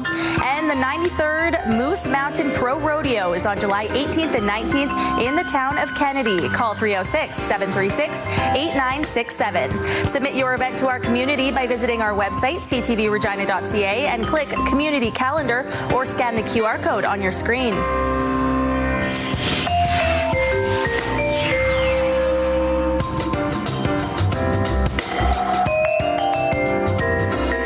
Learning a little bit more about Dutch elm disease and how it's impacting the city of Regina this morning as we welcome in the manager of Parks Technical Services, Ashley Thompson. Ashley, thank you for being here. Thanks for having me. Let's remind people out there what Dutch elm disease is. So Dutch elm disease is a fungal infection that affects elm trees. Doesn't sound fun. No. Not in any way. No. Today you're going to be hosting an event, a media event, to take down one of these trees. And why is it important to do something like that? Yeah, we just want people out there to know that the disease is prevalent in Regina and know to look out for the signs and symptoms. Just how prevalent is it? So the last couple of years, things have really ramped up. We had 87 cases last year, 85 the year before. We've seen 26 positives already this year, so it is getting high. It's still at a manageable level, but we want to keep it that way. How do we look at our trees and identify that it has been infected with Dutch elm disease? So we have crews out that monitor 5 days a week. They're driving the streets every day looking at all the elms. They look for flagging, which is wilting on a branch going up, but the leaves stay on the tree. We'd ask that if residents see anything suspicious, that they do call the 777-7000 number. We'll send crews out to have a look at those. Is there anything that we're doing to welcome it into the town? I mean, it's probably not intentional. Yes. So firewood is a big one. Moving elm wood, storing elm wood is a big one. Pruning your tree outside of the inside of the pruning ban is something else that can spread the disease. So, yes. What are some of the things we can do to prevent it? Or once it has Dutch, is it too late? It's too late. Once it has it, it's too late. The tree comes down right away. But you can keep your tree healthy. Again, don't transport firewood, don't store firewood, and make sure you're not pruning inside of that band. If a tree in my yard is infected and you guys come down and take it down, is there a replacement program? Am I going to get a new tree? If it is on city property, we will replace it, not with an elm, but yeah, we will. If it is on your own property, is the cost to the homeowner then? The city will cover the cost of removal, but not replacement. All right, and anything else we need to know before today's fancy event where you're going to chop down one of these trees in the south? No, just again, please be on the lookout and call if you see anything suspicious. And the number one more time. 777-7000. 777-7000. Ashley, thank you so much for doing this. Thank you. Here's what's happening in our community. There's a golf tournament on July 18th at the Ituna and District Golf and Country Club. The 4th Saskatoon Berry Festival is on July 18th at 12 p.m. St. Mary's Anglican Church, that's at 333 7 15th Avenue. You can visit stmarysregina.ca for more information. An 18-hole-in-one par 3 challenge is on July 18th at 1 p.m. at 310 Emerald Park Drive in Emerald Park. You can call 306-540-6592. And a night of music with Isaiah Artavia is on July 18th at 6 p.m. 124 1st Avenue Northeast in Moose Jaw.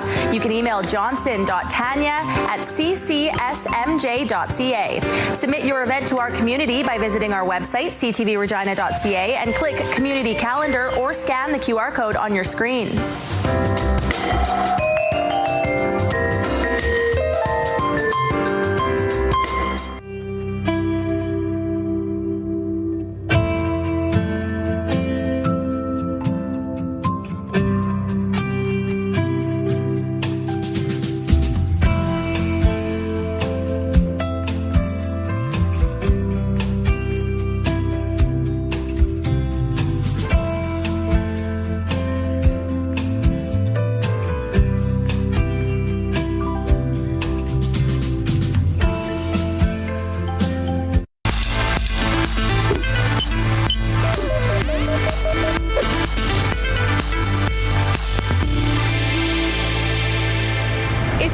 Has asthma, you've probably heard the warnings. Things like dust, pollen, mold, and pet dander can trigger an asthma attack. So for years, families with asthmatic children have often been advised to avoid getting a cat. But new research suggests that cats may do the opposite. In a study of more than 30,000 children published in Frontiers in Allergies, children with asthma living with cats didn't experience worse asthma symptoms or more asthma attacks than those without a cat. Flare-ups happened in roughly 3% of all kids, whether they had a cat or not. Even the number of cats in the home and their age made no difference. While this brings new hope for pet lovers living with asthma, it only applies to cats. The verdict is still out on how dogs, rabbits, and other furry friends impact childhood asthma. With this Medical Minute, I'm Melissa Adon. Health Report, brought to you in part by SEIU West, Saskatchewan's first healthcare union. For a closer look at the financial crunch being faced by Carmichael Outreach, let's check back in with Janelle Lippi. Good morning. I am joined once again by Janice Miller with Carmichael Outreach. Now, Janice, we've been chatting here this morning. The need for these services that Carmichael is providing is continuing to rise. Yeah, so just because winter's gone, it doesn't mean that life is any easier if you have nowhere else to go. So vulnerable populations or people facing food insecurity, housing instability, they still are at risk for kind of a situation getting worse. So we're just kind of asking the public to kind of step up and help our fellow community members, whether it's Carmichael, whether it's another charity that's near and dear to your heart. Every charity, I think, right now sees a lull in community giving and donations. So any amount helps, and even if it's not a dollar amount, in-kind donations also help as well. All right, and once more, in case somebody missed it a little earlier here this morning, what are you guys in need of specifically? So obviously monetary donations go the furthest because we can just put it towards whatever need is greatest at the time. If you don't want to do that, volunteer hours are always good, or just in-kind donations, so diapers, wipes, things like essential items that can go into like new underwear, socks, deodorant, things like that, or else non-perishable food items for food hampers. Everything helps, every little bit helps to get the rest of our community by. All right, and so for those watching who are interested in donating, whether that be monetarily or through items, where can they go to do that? Go to our website or follow on our social media pages. We try to put out regular posts on what we're actually looking for in-kind donations, but our website has a ton of information as well, or reach out to us directly. There's contact information right on our website. All right, once again, Janice, thank you so very much for this, a very important cause. If you do have that little bit of extra money in your grocery budget or maybe some supplies laying around, don't hesitate to donate that. It's very important. Once again, that is Janice Miller with Carmichael Outreach.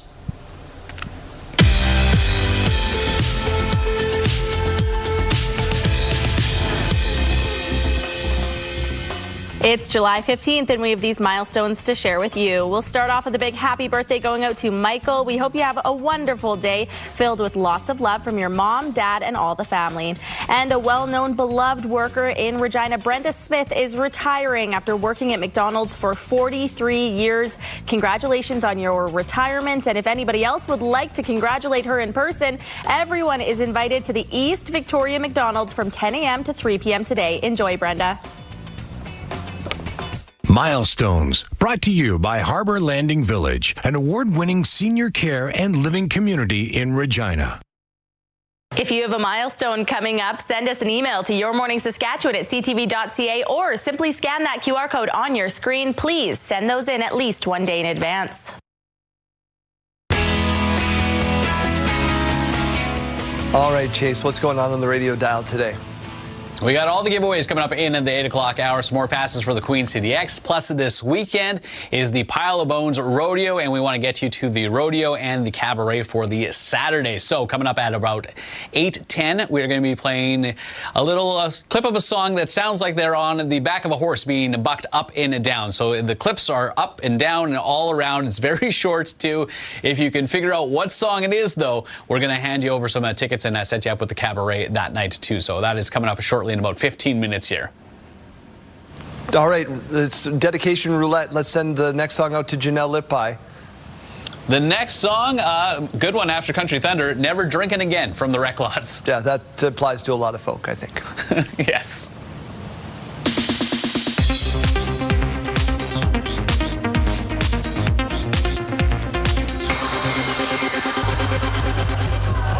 Tom Cruise is on a mission to New Jersey for Sunday's World Cup final match. FIFA announcing the Hollywood icon will be part of a special appearance at the global mega event, and Jennifer Hudson will be performing the national anthem. What are we going to start with? C1, the beginning. We're heading back to Middle-earth. The Lord of the Rings, The Hunt for Gollum, has officially started production. Warner Brothers posting behind-the-scenes footage of the new movie, which hits theaters in December 2027. Since the day we met. You okay? I knew we would be best friends. The new action comedy Ride or Die, starring Octavia Spencer and Hannah Waddingham, starts streaming today on Amazon Prime Video. The show follows two best friends who have their lives turned upside down when one of them is revealed to be an assassin. And happy birthday to Forrest Whitaker. The Academy Award-winning actor turned 65 today. That's what's happening in Hollywood. Melissa Adon, ABC News.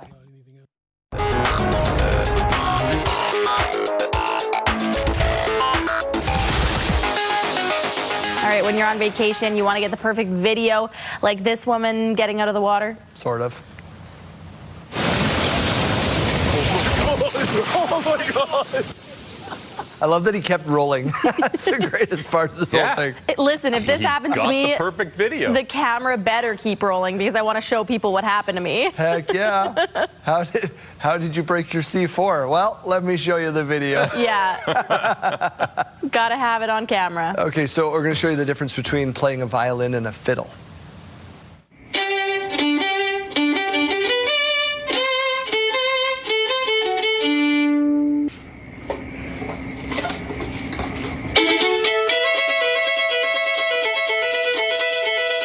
Out is as simple as an outfit change. We were at Country Thunder this weekend and my wife took violin lessons. I bought her a violin for Christmas one year. She took a bunch of lessons and the dog, when she first started, used to cover his snout, and then she got marginally better by her own admission, and she said, "That's just how I played, wasn't it?" And I said, "Yes." Yes. Yes. Just like that. Jump up on stage, please, in front of 30,000 and do this. You're so good. You're so good. So talented. Jeremy, what do you got for us? Okay, so we know protecting ourselves from the sun is important, and this cool contraption helps out with that.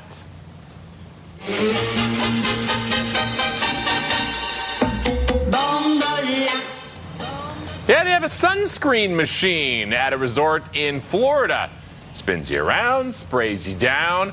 I hope they have a way to keep it out of your eyes, because, man, that stings. I mean, she's wearing sunglasses. I think they'd probably say, hey, put on some sunglasses. Can they invent something similar where it just shoots margaritas into my mouth? Or even just the bug spray one, because we need that right now. Oh, bug spray.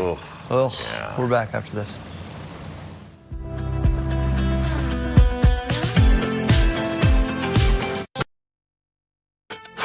It's Wednesday, July 15th.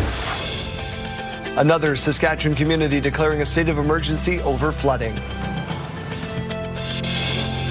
Every time I hear the news is going up, it's a scary thing, man. Gas prices across the country trending back upward. I sleep like a baby.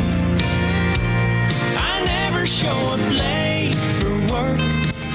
One of country music's hottest acts is coming to Saskatoon tonight. Stay with us, Saskatchewan. Your morning starts right now.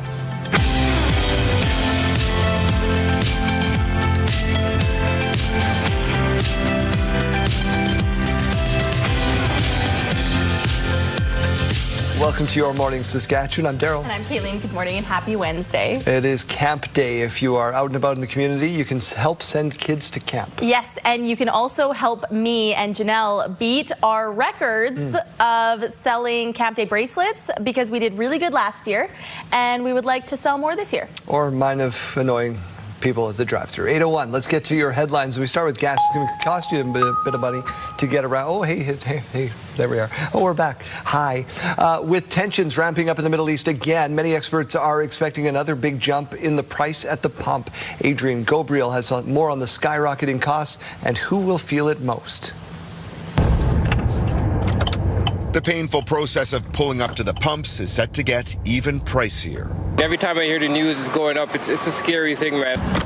Gas prices are ticking upwards at midnight, anywhere from 5 to 10 cents per liter, depending on where you're located in the country. We are seeing the effect of a shortage, of scarcity, of an energy crunch. This is the average predicted price for regular gas in cities across Canada as of tomorrow, with one of the highest expected averages to be found in Vancouver at 198.9. One of the cheapest averages will be located in Edmonton at 165. The world is quickly running out of oil, available oil to meet demand. The price for Brent crude today hovered around $85 per barrel. The price this time last year was $66.84 per barrel. Stateside inflation in the United States cooled last month in part because of a dip in gas prices. While the renewed strikes on key assets by both the U.S. and Iran in the Gulf has been a driving factor behind the rise in oil prices for a second consecutive day. It's frustrating. It's a little bit scary, because I got a kid that I got to feed as well. I still need to drive, so you're stuck. Yeah. The road ahead for budget-conscious consumers and drivers remains both turbulent and unpredictable. An additional heads up for those families who are planning to load up their cars and head out for a summer road trip this weekend. Gas prices are expected to continue to increase later this week. Adrian Gabriel, CTV News, Toronto. Mosquitoes, as you know, out in full force this summer. The pests have become more prevalent, it feels like, than in previous years. Hallie Mandrick reports. As many people are trying to enjoy Saskatchewan's warmer months and spending more time outside, the mosquitoes are also taking advantage of the warmer months. We've heard from a few customers who've gone up to Waskesiu and actually came back early, kind of abandoned their camping because the bugs were just so bad. So we're hearing it's pretty buggy out there. Over at Ebb's Source for Adventure, a local outdoor activity supply store, the demand for products that deter mosquitoes is high. Yeah, I've had to restock a few times on the bug shirts for sure, the full ones for all those people who are going on like multi-day trips. They're just needing that protection from the bugs. One expert says Earlier in the summer, recent warm and damp conditions did result in more mosquitoes compared to the 10-year average before starting to decline. So there was a point, where, depending on which week it was, where we were 7-8 times as high as average. Now, I believe we're right about on average. The beginning of the spring, we're actually a little below average, or it's starting to get back to where the average would normally be, at least in Saskatoon. And it's not just those heading out of the city who have noticed the uptick in pests. In a statement from the city of Saskatoon, it was shared that the city is experiencing a higher than average mosquito presence this year, adding, quote, residents are reminded that mosquitoes can breed in very small amounts of standing water. Eliminating water from items such as bird baths, pet dishes, eaves troughs, tarps, old tires, and low-laying areas can help reduce mosquito populations. Water that can't be removed should be covered, screened, or treated if possible to prevent mosquitoes from using it as a habitat. Meinert says she's hopeful that the pests won't stop folks from enjoying the summer months. Yeah, I hope that they don't just stay home and that they try to get out. You know, you might have to have an early bedtime. The bugs come out late at night or like early evening. So get out in the water. There's no bugs usually out on the water. Get out in your canoe or kayak. So there's ways to get around them. Hallie Mandrick, CTV News, Saskatoon. The Canadian Forces snowbirds in your neck of the woods, Jeremy. Yeah, doing a bit of a flyover. It was a quick stop in Saskatoon Tuesday, but it may have given people their last chance to see the Tudor jets and their formations before they retire. And as CTV's Stacey Hine tells us, hundreds lined up to get an up-close look at the iconic team. The iconic snowbirds soar over Saskatoon. Moments later, hundreds at the Saskatchewan Aviation Museum welcome the team. After climbing out of their jets, the pilots take time to shake hands with spectators. For some, the visit brings back childhood memories. It was something I saw growing up, and it was really important that we brought our kids out to see it too. It was really awesome. My uncle used to take me to an air show, and we saw the very first one in Moose Jaw that they had, so it brings back a lot of memories. On their way to Saskatoon, the snowbirds made several low-level passes over communities along Highway 11, paying tribute to fallen veterans and those who have served in the Canadian Armed Forces. It also gave some spectators their first chance to see the team in person. I thought it was pretty cool. I've never seen anything like it before. But it's quite neat to actually see it in person for the first time, because it's like this might be the last time I'll see it, first and last. So, as you can see, the snowbirds are just making a quick fuel stop in Saskatoon, giving people what could be their last chance to look at the Tudor jets before they retire. In May, the federal government announced the snowbirds will be temporarily grounded after the 2026 season until their aging Tudor jets are replaced with new aircraft. For one pilot, the Tudor's retirement brings mixed emotions. I've flown this airplane for 5 years now, so I have an attachment to it. But, you know, it's time. Following the announcement, Brian Swittervich worked to arrange a last-minute stop in Saskatoon. It warms my heart, quite frankly, that the team agreed to do this, because it's last-second changes are not traditionally happening in the snowbird program. So it took some discussion, and they agreed. Meanwhile, some spectators are urging Ottawa to reconsider. A petition has been launched, and some supporters here are signing postcards to the Prime Minister in hopes of keeping the snowbirds in the sky. For now, the team continues its tour, with Edmonton next on the schedule. Stacey Hine, CTV News, Saskatoon. Well, Daryl, the weather held for the snowbirds yesterday, but those storms on the weekend, they swept across the province and left a trail of damage. And thousands without power. In fact, one declaring a state of emergency because of it. Carla Shinkaruk reports. Hopefully it didn't hit that farm. This was on the western edge of Saskatchewan at Onion Lake Saturday. The weekend storm left a path of destruction across parts of northeastern Saskatchewan. This was in the village of Elsham, about 30 minutes southeast of Nipawin. Residents were left without power after Saturday night's storm. There was 5 trees down, big trees, like not little ones, like 80-year-old pine trees down. Some power lines hit because of fallen trees like that, causing widespread outages across the province. That affected a very large area that included Prince Albert, Melfort, Shellbrook, Spiritwood, Nipawin, Candle Lake and Hudson Bay. In total, about 50,000 customers were affected there. Many residents in this affected northeastern area have been driving to Nipawin to access drinking water, washrooms, and showers. As of Tuesday afternoon, many people living in the rural areas around Elsham were still without electricity. A similar situation continues near the village of Cadet, just south of Nipawin. Bryce Drinkwater has been searching for answers from Sask Power. Like, they've had a big job. I'm not taking that away, but I think it doesn't leave me with a lot of confidence in them being able to provide reliable service. In Elsham, Malberg says he's seen Sask Power crews working hard around the clock.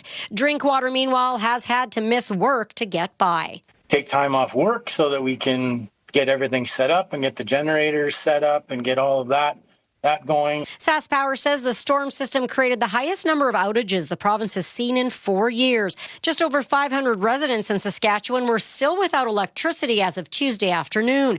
The Crown Corporation says it's expected to have most remaining customers restored by the end of the day Tuesday. Carla Shinkaruk, CTV News, Saskatoon. At least one England fan is feeling confident ahead of the semi-final with Argentina today. I think we'll bring it home, to be honest. Final features one of the greatest rivalries in the history of international football. Amazingly, it's their first competitive matchup since the 2002 World Cup. They haven't even met in a friendly since '05. The matchup is steeped in history. One moment which will certainly be on everyone's mind today is the infamous Hand of God goal scored by Diego Maradona in 1986 in the World Cup quarterfinals. Argentina won that game 2-1 and went on to win the World Cup. 20 years before that, England beat Argentina 1-0 en route to their first and only World Cup win. The winner of today's match will face Spain in New Jersey on Sunday. Let's get over to the Weather Center and talk about the mosquito-loving sunshine. Yeah, we're seeing damp conditions, which they love, some sunshine. The morning view is a little bit cloudy, though. It's brought to you by Stars Lottery. Your ticket funds life-saving care across Saskatchewan. Temperatures have fluctuated a little bit this morning. We're at 18 degrees in Regina, though. Winds have come down just slightly. They're currently coming in at 20 kilometers per hour with that mix of sun and cloud. Saskatoon, temperatures have gone up. We're now up to 22 degrees. Winds coming in at 13 kilometers per hour, again with that mix of sun and cloud. So a really nice start to the day. We did see some precipitation overnight, and we're still seeing some of that to start our morning, especially down south.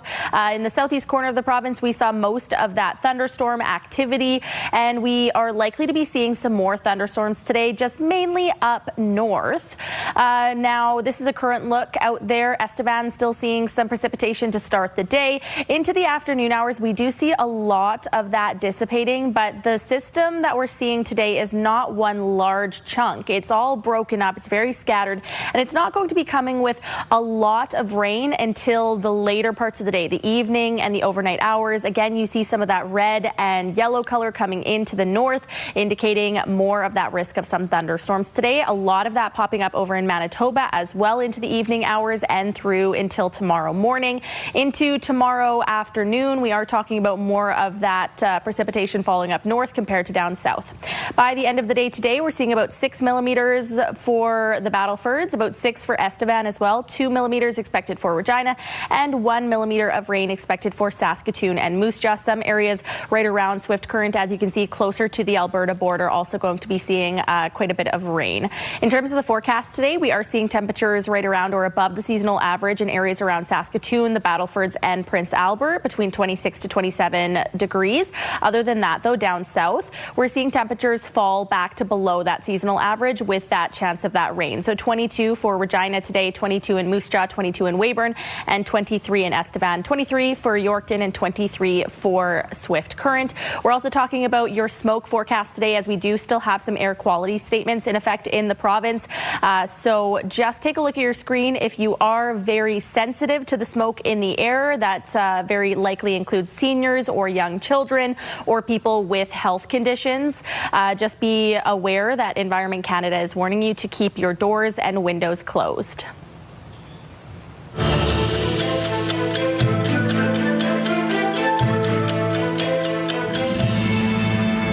This day in history, July 15th, 1996, the Canadian government agreed to extend benefits to same-sex partners of government employees. July 15th, 1870, Manitoba joined Confederation, becoming Canada's 5th province. July 15th, 1870, the Northwest Territories were established and control was transferred to Canada from the Hudson's Bay Company.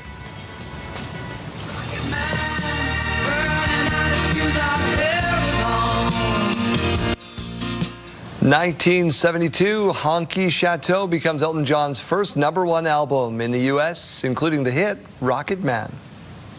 They've already killed one hostage. This channel is reserved for emergency calls only. Lady, I sound like I'm ordering a pizza! 1988, Die Hard, directed by John McTiernan and starring Bruce Willis and Alan Rickman, released in the U.S. Playing in the penultimate group with Jack Nicklaus, Owen made his move.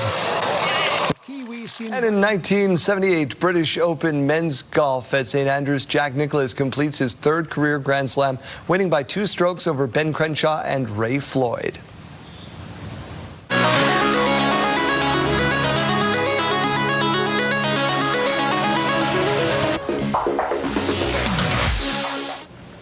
Well, as the World Cup wraps up, there's one more chapter in the love affair between Boston and the Tartan Army.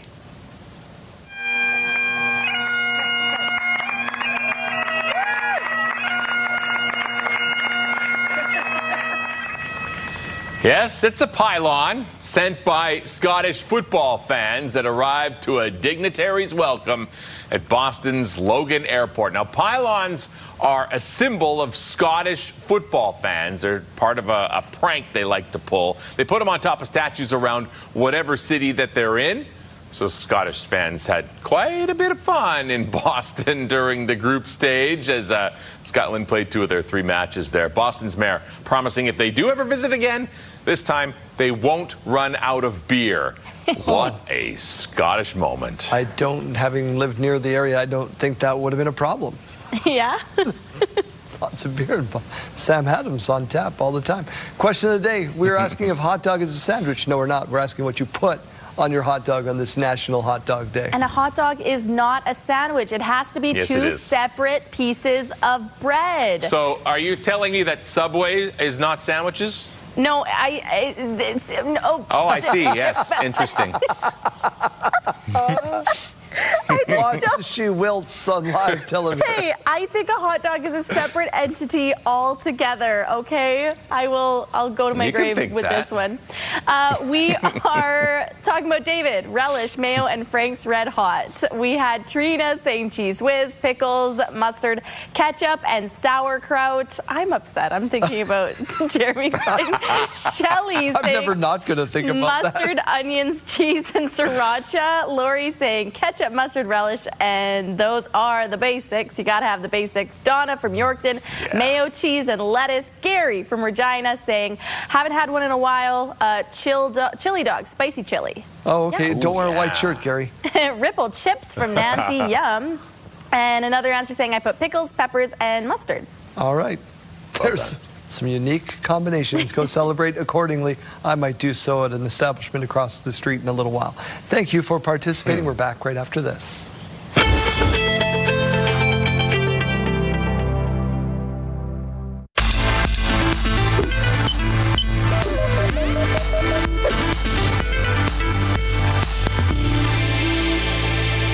If we've learned anything this year, John, I want to introduce you to Carolyn Bissett. It's that we're clearly not over the 90s. I wanna be down with you. So it should come as no surprise that everything old is new again. For TikTokers who have discovered a cult favorite workout of the 90s. And I literally do it right there in front of my TV. Victoria Morano just started doing Tai Bo, the martial arts cardio workout that exploded in popularity when it went to home video. All of that happened before she even took her first steps. Were people just built different back then? Why was no one drinking water? Because literally in the workout, they were just going. No breaks, no water. I'm like, hello, what's going on? Morano is one of several 20-somethings who have joined in on this resurgence. Videos like one shared by Elizabeth Hope on TikTok have racked up millions of views and hundreds of comments. The amount of people I got that said, oh my God, I've been doing them with my mom. I've been doing them in school when I was a kid. I forgot about these. Where can I find these? Like, everyone's like so amped that they're back. And it's safe to say that no one is more amped than... Hi, I'm Billy Blanks. My daughter one day, she came to me and said, hey, Dad, I think you should do a 1-minute workout on TikTok. I go, what? I said, you think people really work out in 1 minute?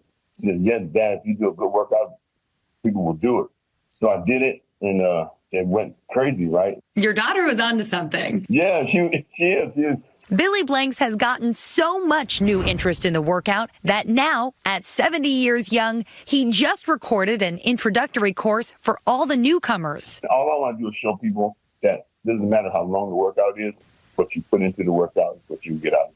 And pretty soon, he'll have some new help from this newer generation. I'm going to be able to get certified soon, so that's going to be really fun. Wait, certified for... Taibo. Wait, you're going to be a certified Taibo instructor? Yeah, that's the goal. That's the goal. Hannah Battah, ABC News, New York. Health Report, brought to you in part by SEIU West, Saskatchewan's first healthcare union. Hi, everyone. Mark Rowe inside the Sports Center newsroom with your must-see moment from Tuesday. And before we head to the MLB All-Star Game, Andy Pages with a grounder up the middle. Ernie Clement with the backhand leaping throw to get him at first. A great play from the American League's leading vote-getter for your must-see moment. Today on TSN, we have the second semifinal from the FIFA World Cup with England taking on Argentina. Coverage begins at 2 p.m. Eastern, 11 a.m. Pacific. That's all from the Sports Center newsroom. Have a great day.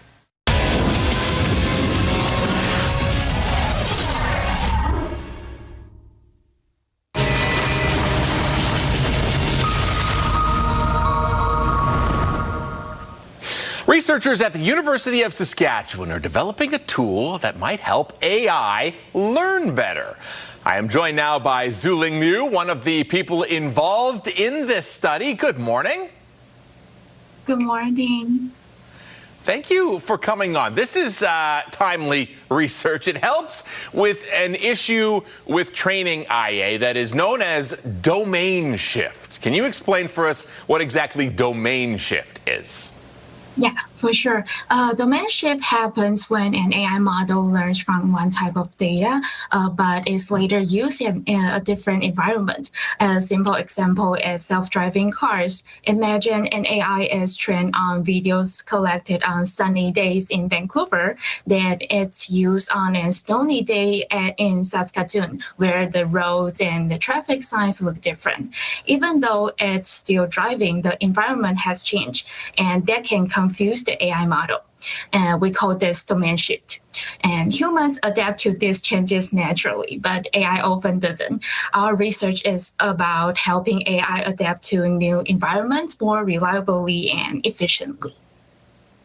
Yeah, okay, it makes sense. So to combat this, you have developed something called Learnable Motion Focused Tokenization, LMFT. Please explain to us what that means.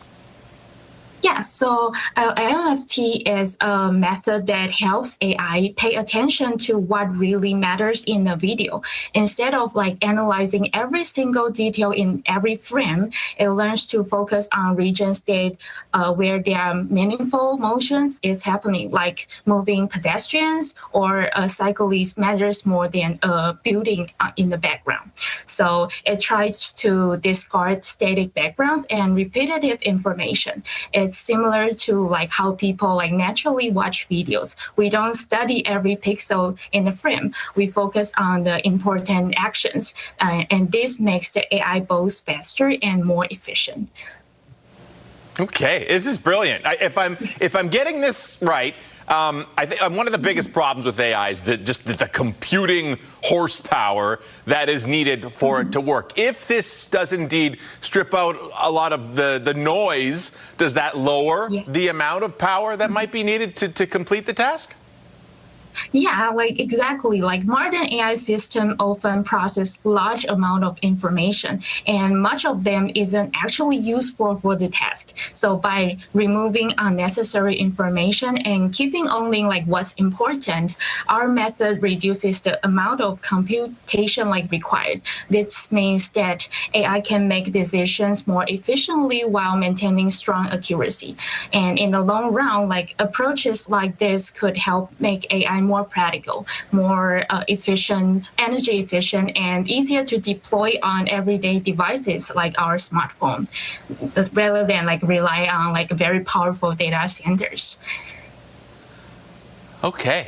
You explain it brilliantly to someone like myself. Thank you very much. Congratulations on this work. I understand it is getting some high praise across the computing world. And it's being done right here at the U of S. Thank you so much for coming on with us this morning. Yeah, indeed. Like, thank you for inviting me. Like, yeah, this is like really an exciting recognition, and I'm very honored.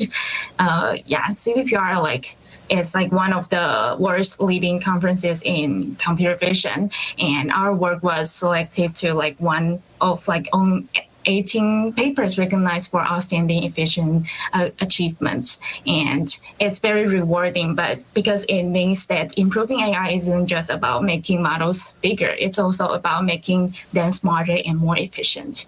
Yeah, thank you for inviting me. All right, thank you very much, and congratulations. Yeah, thank you.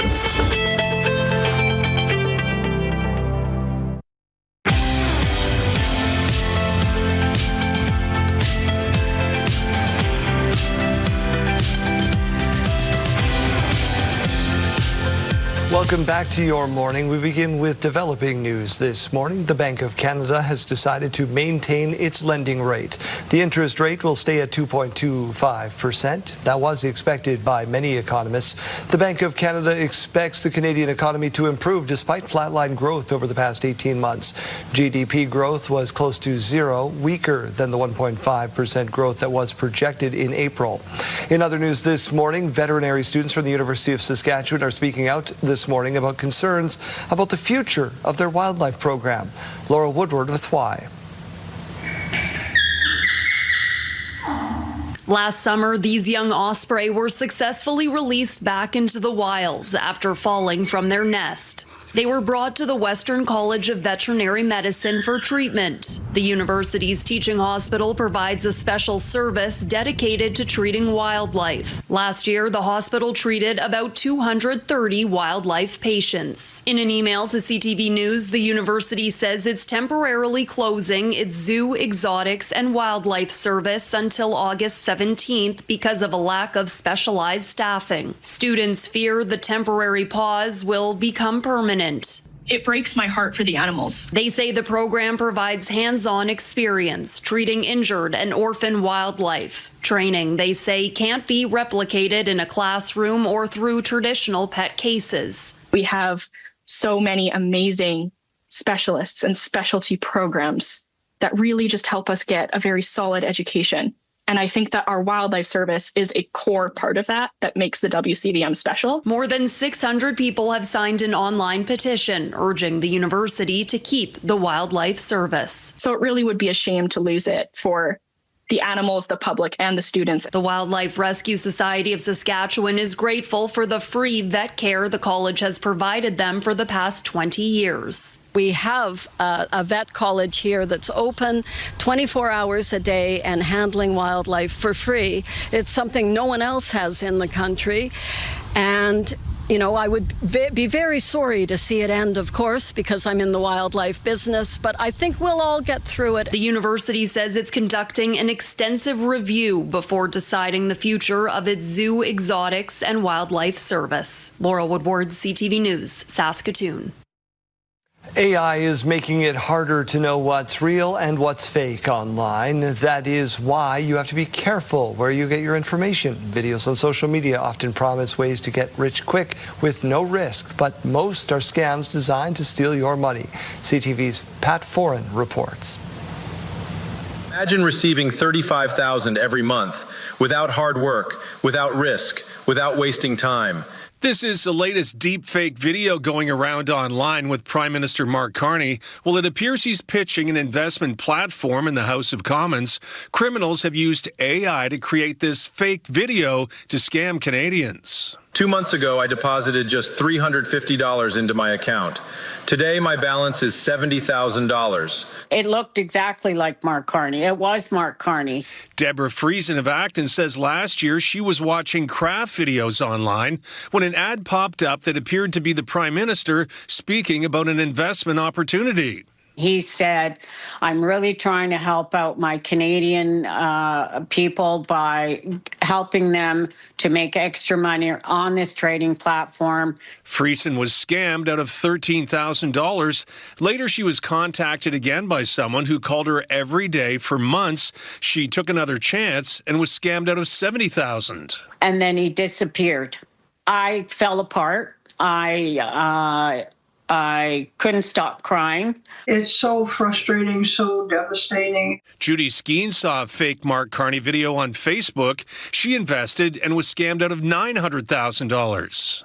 All my money was gone. Do not ever invest on anything or in any situation that arises out of social media. Cybersecurity experts recommend reaching out to people you trust before making any investment decisions or large purchases. Make sure that in your family you have 1, 2, or 3 people that you have on speed dial and you can call them immediately. Be very cautious with any video seeking your money, and know with AI, creating deepfakes is getting easier and they're becoming more realistic. Believe it or not, we're going to talk about Halloween right now. Retailers unveiling their products months ahead of time. Sam Champion reports.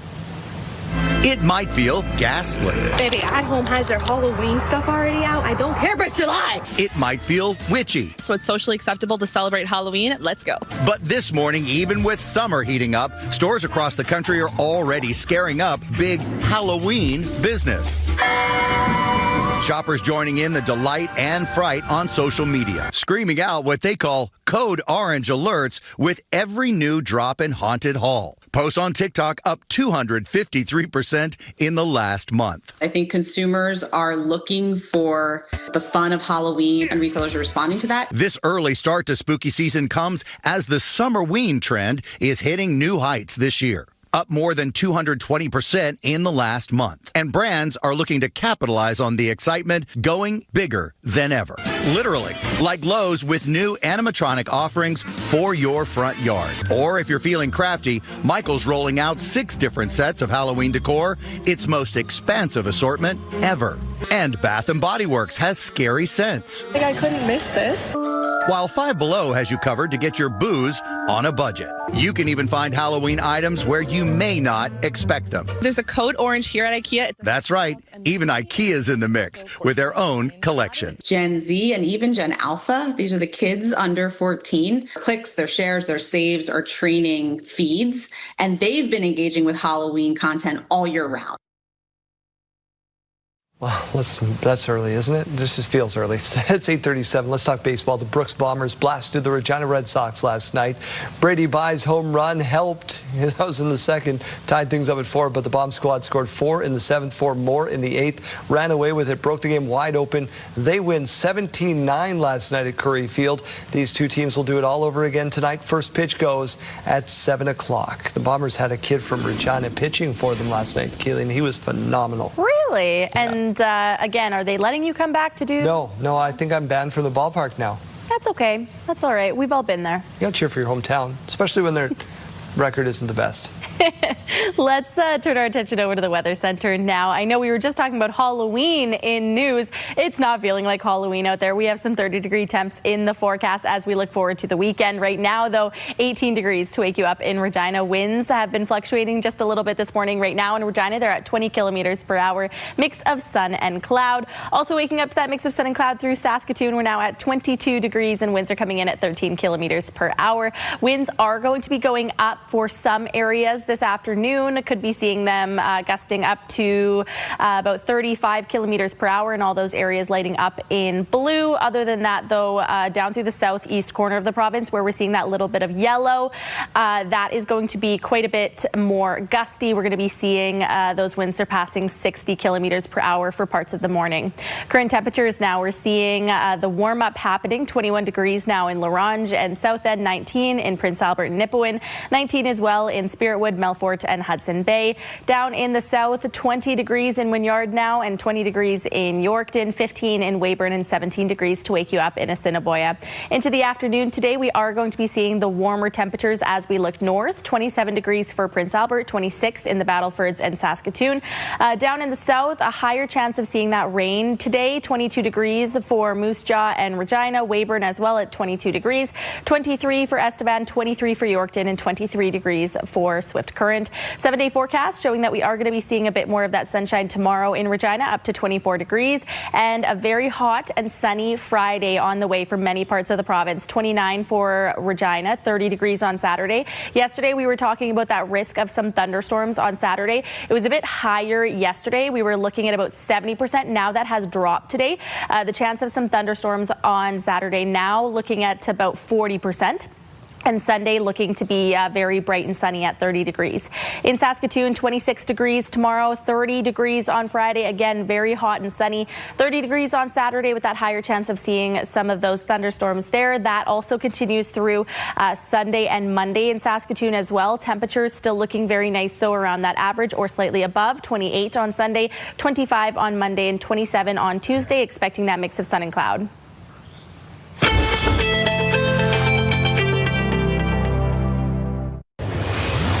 I'm Michael Couture in Ottawa. Tonight on CTV National News, the cost of extreme weather. The severe weather is getting more frequent. From floods to fires, what all the natural hazards across the country mean for home insurance premiums. Tonight on CTV National News and ctvnews.ca.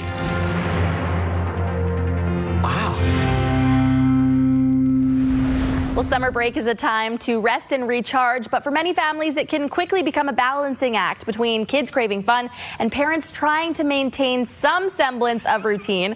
Today, we're talking about how to set realistic expectations for summer with Judy Wright from Gateways Counseling. Welcome back. Hi, Kaylee. Welcome to you too. Well, thank you. Let's talk about setting those expectations.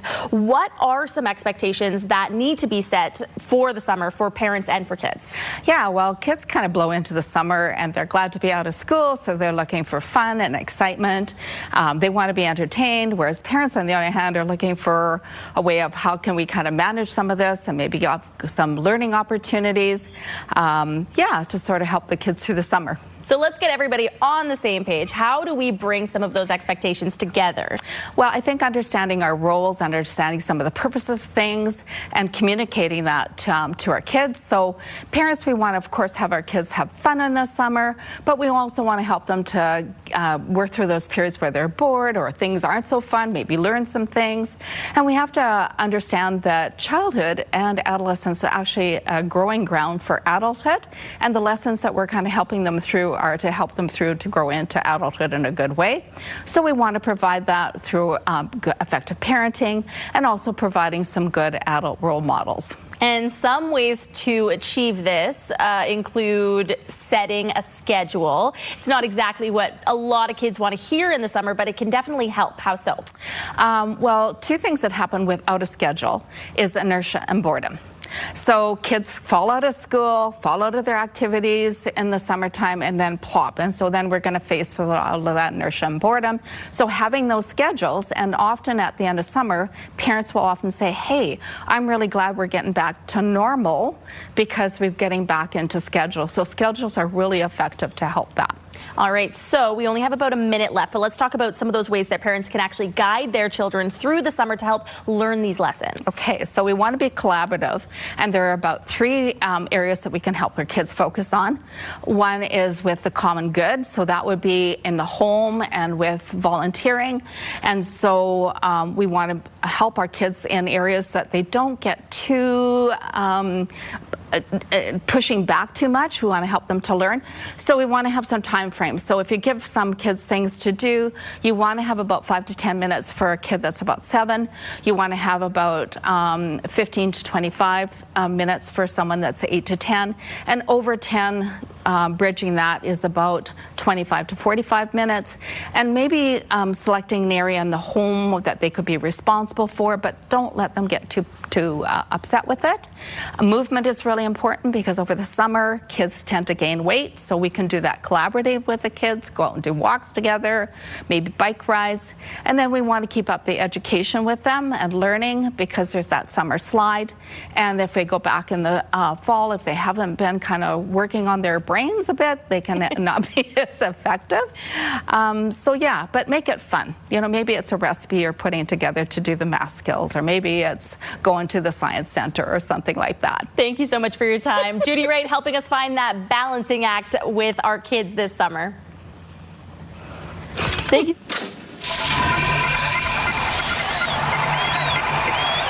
We often hear about cold games in football, but this one was one of the warmest. On July 28, 2007, the Riders played host to Edmonton with a game-time temperature of 34 degrees. It's tied for the second warmest game-time temperature for a Rider home game on record. And the heat didn't seem to bother the Rough Riders. The Green Machine scored 34 points in the first half, including 2 touchdowns from Matt Dominguez. The special teams also stepped up in the form of a blocked punt return by Kyle Mitchell. Kerry Joseph also got a touchdown as well.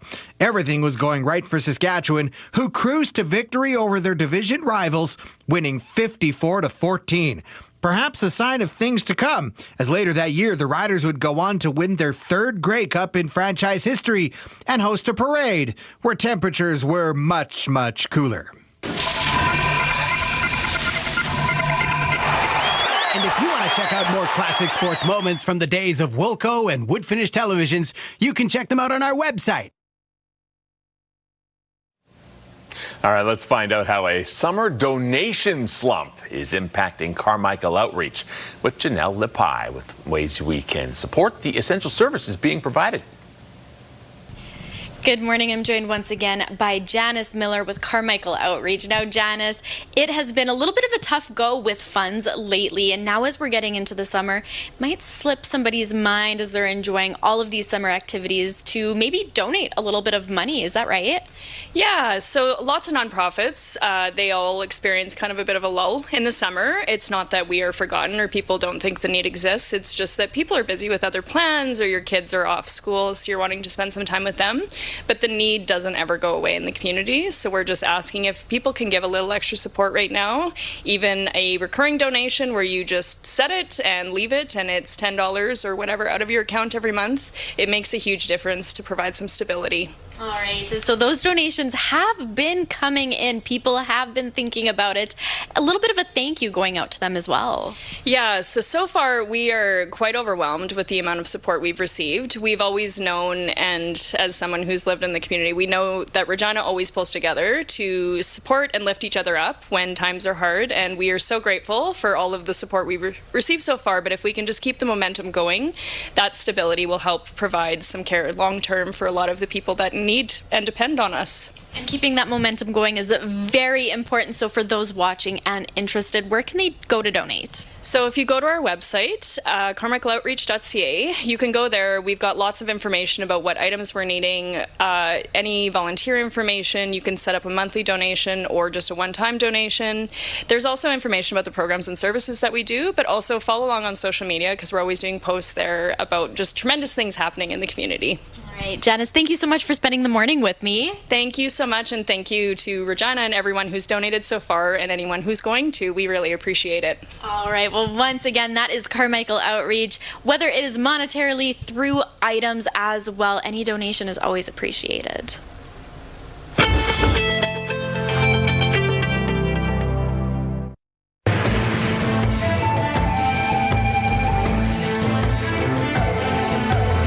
Greetings, everyone. Technology is always evolving and the next gadget is always around the corner.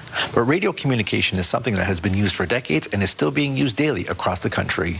4 radio stations in northern Saskatchewan just received federal funding to keep residents up to date in a variety of Indigenous languages. The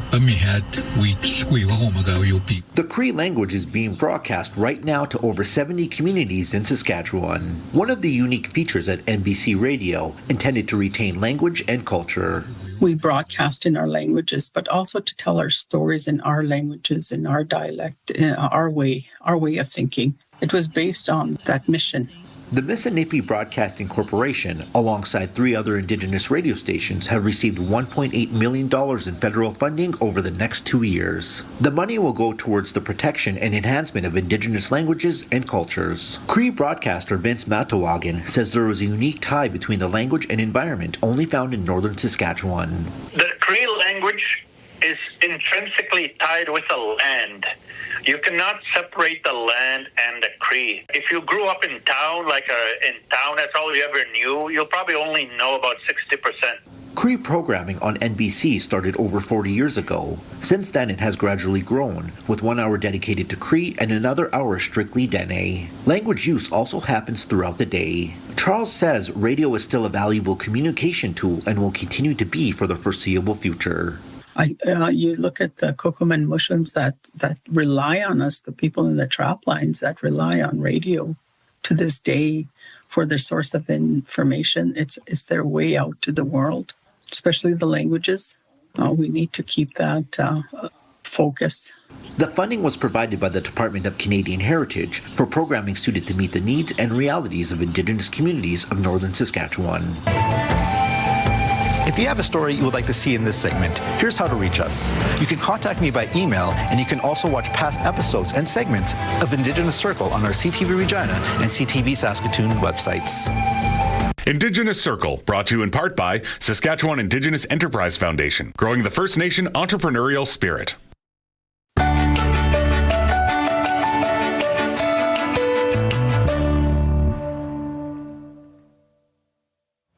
Good news about the love of the game and working hard to make your dreams come true.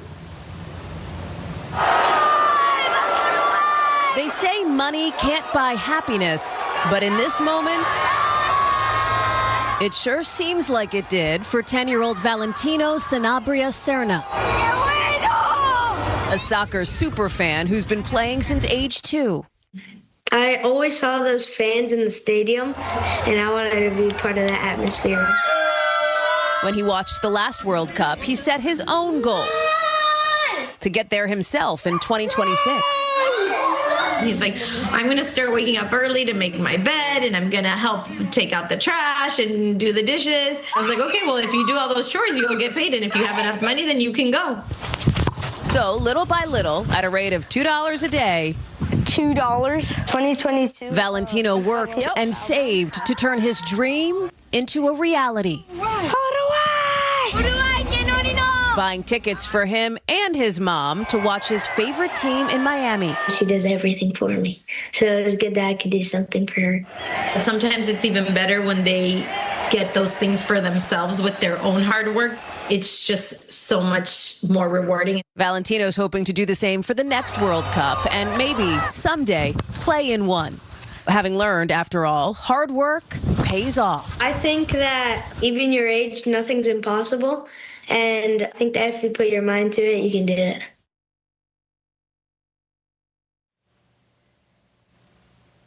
After 52 weeks with $520, he's pretty high up there. Yeah. Looks like he probably did. Yeah, no kidding. I thought maybe, first story started, I thought maybe mom kicked in a couple bucks. I think the maths, I think he did it.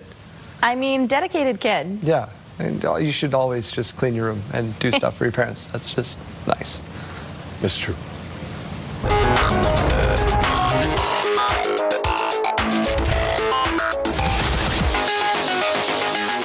You love marine animals. I do. You don't often see this on Vancouver Island. It's a long-beaked common dolphin. It was spotted near Esperanza Inlet. The sighting left researchers surprised since this type of dolphin is rarely seen north of California. Since this video surfaced, the Marine Education and Research Society says it has been alerted to more sightings around Vancouver Island. Just came to check out Canada. Look at how beautiful it is. Came to check out our beautiful waters. Gorgeous. Jeremy, what do you have for us? All right, so most of the world's, the sport world's attention was on the FIFA World Cup. But let us not forget that the 53rd World Pea Shooting Championship was also going on. Oh, it's such an honour to be a champion. You have to select your peas very carefully. They need to be very round, and you have to hold your pea shooter very steadily. That is the secret. Now you know, that's the secret. The English village of Whitcomb in Cambridgeshire hosted the event over the weekend. The rules state shooters must stand 3.7 meters away from the target, which is coated with wet putty. Shooters get to shoot 5 dried peas at the target. A bullseye's 5 points.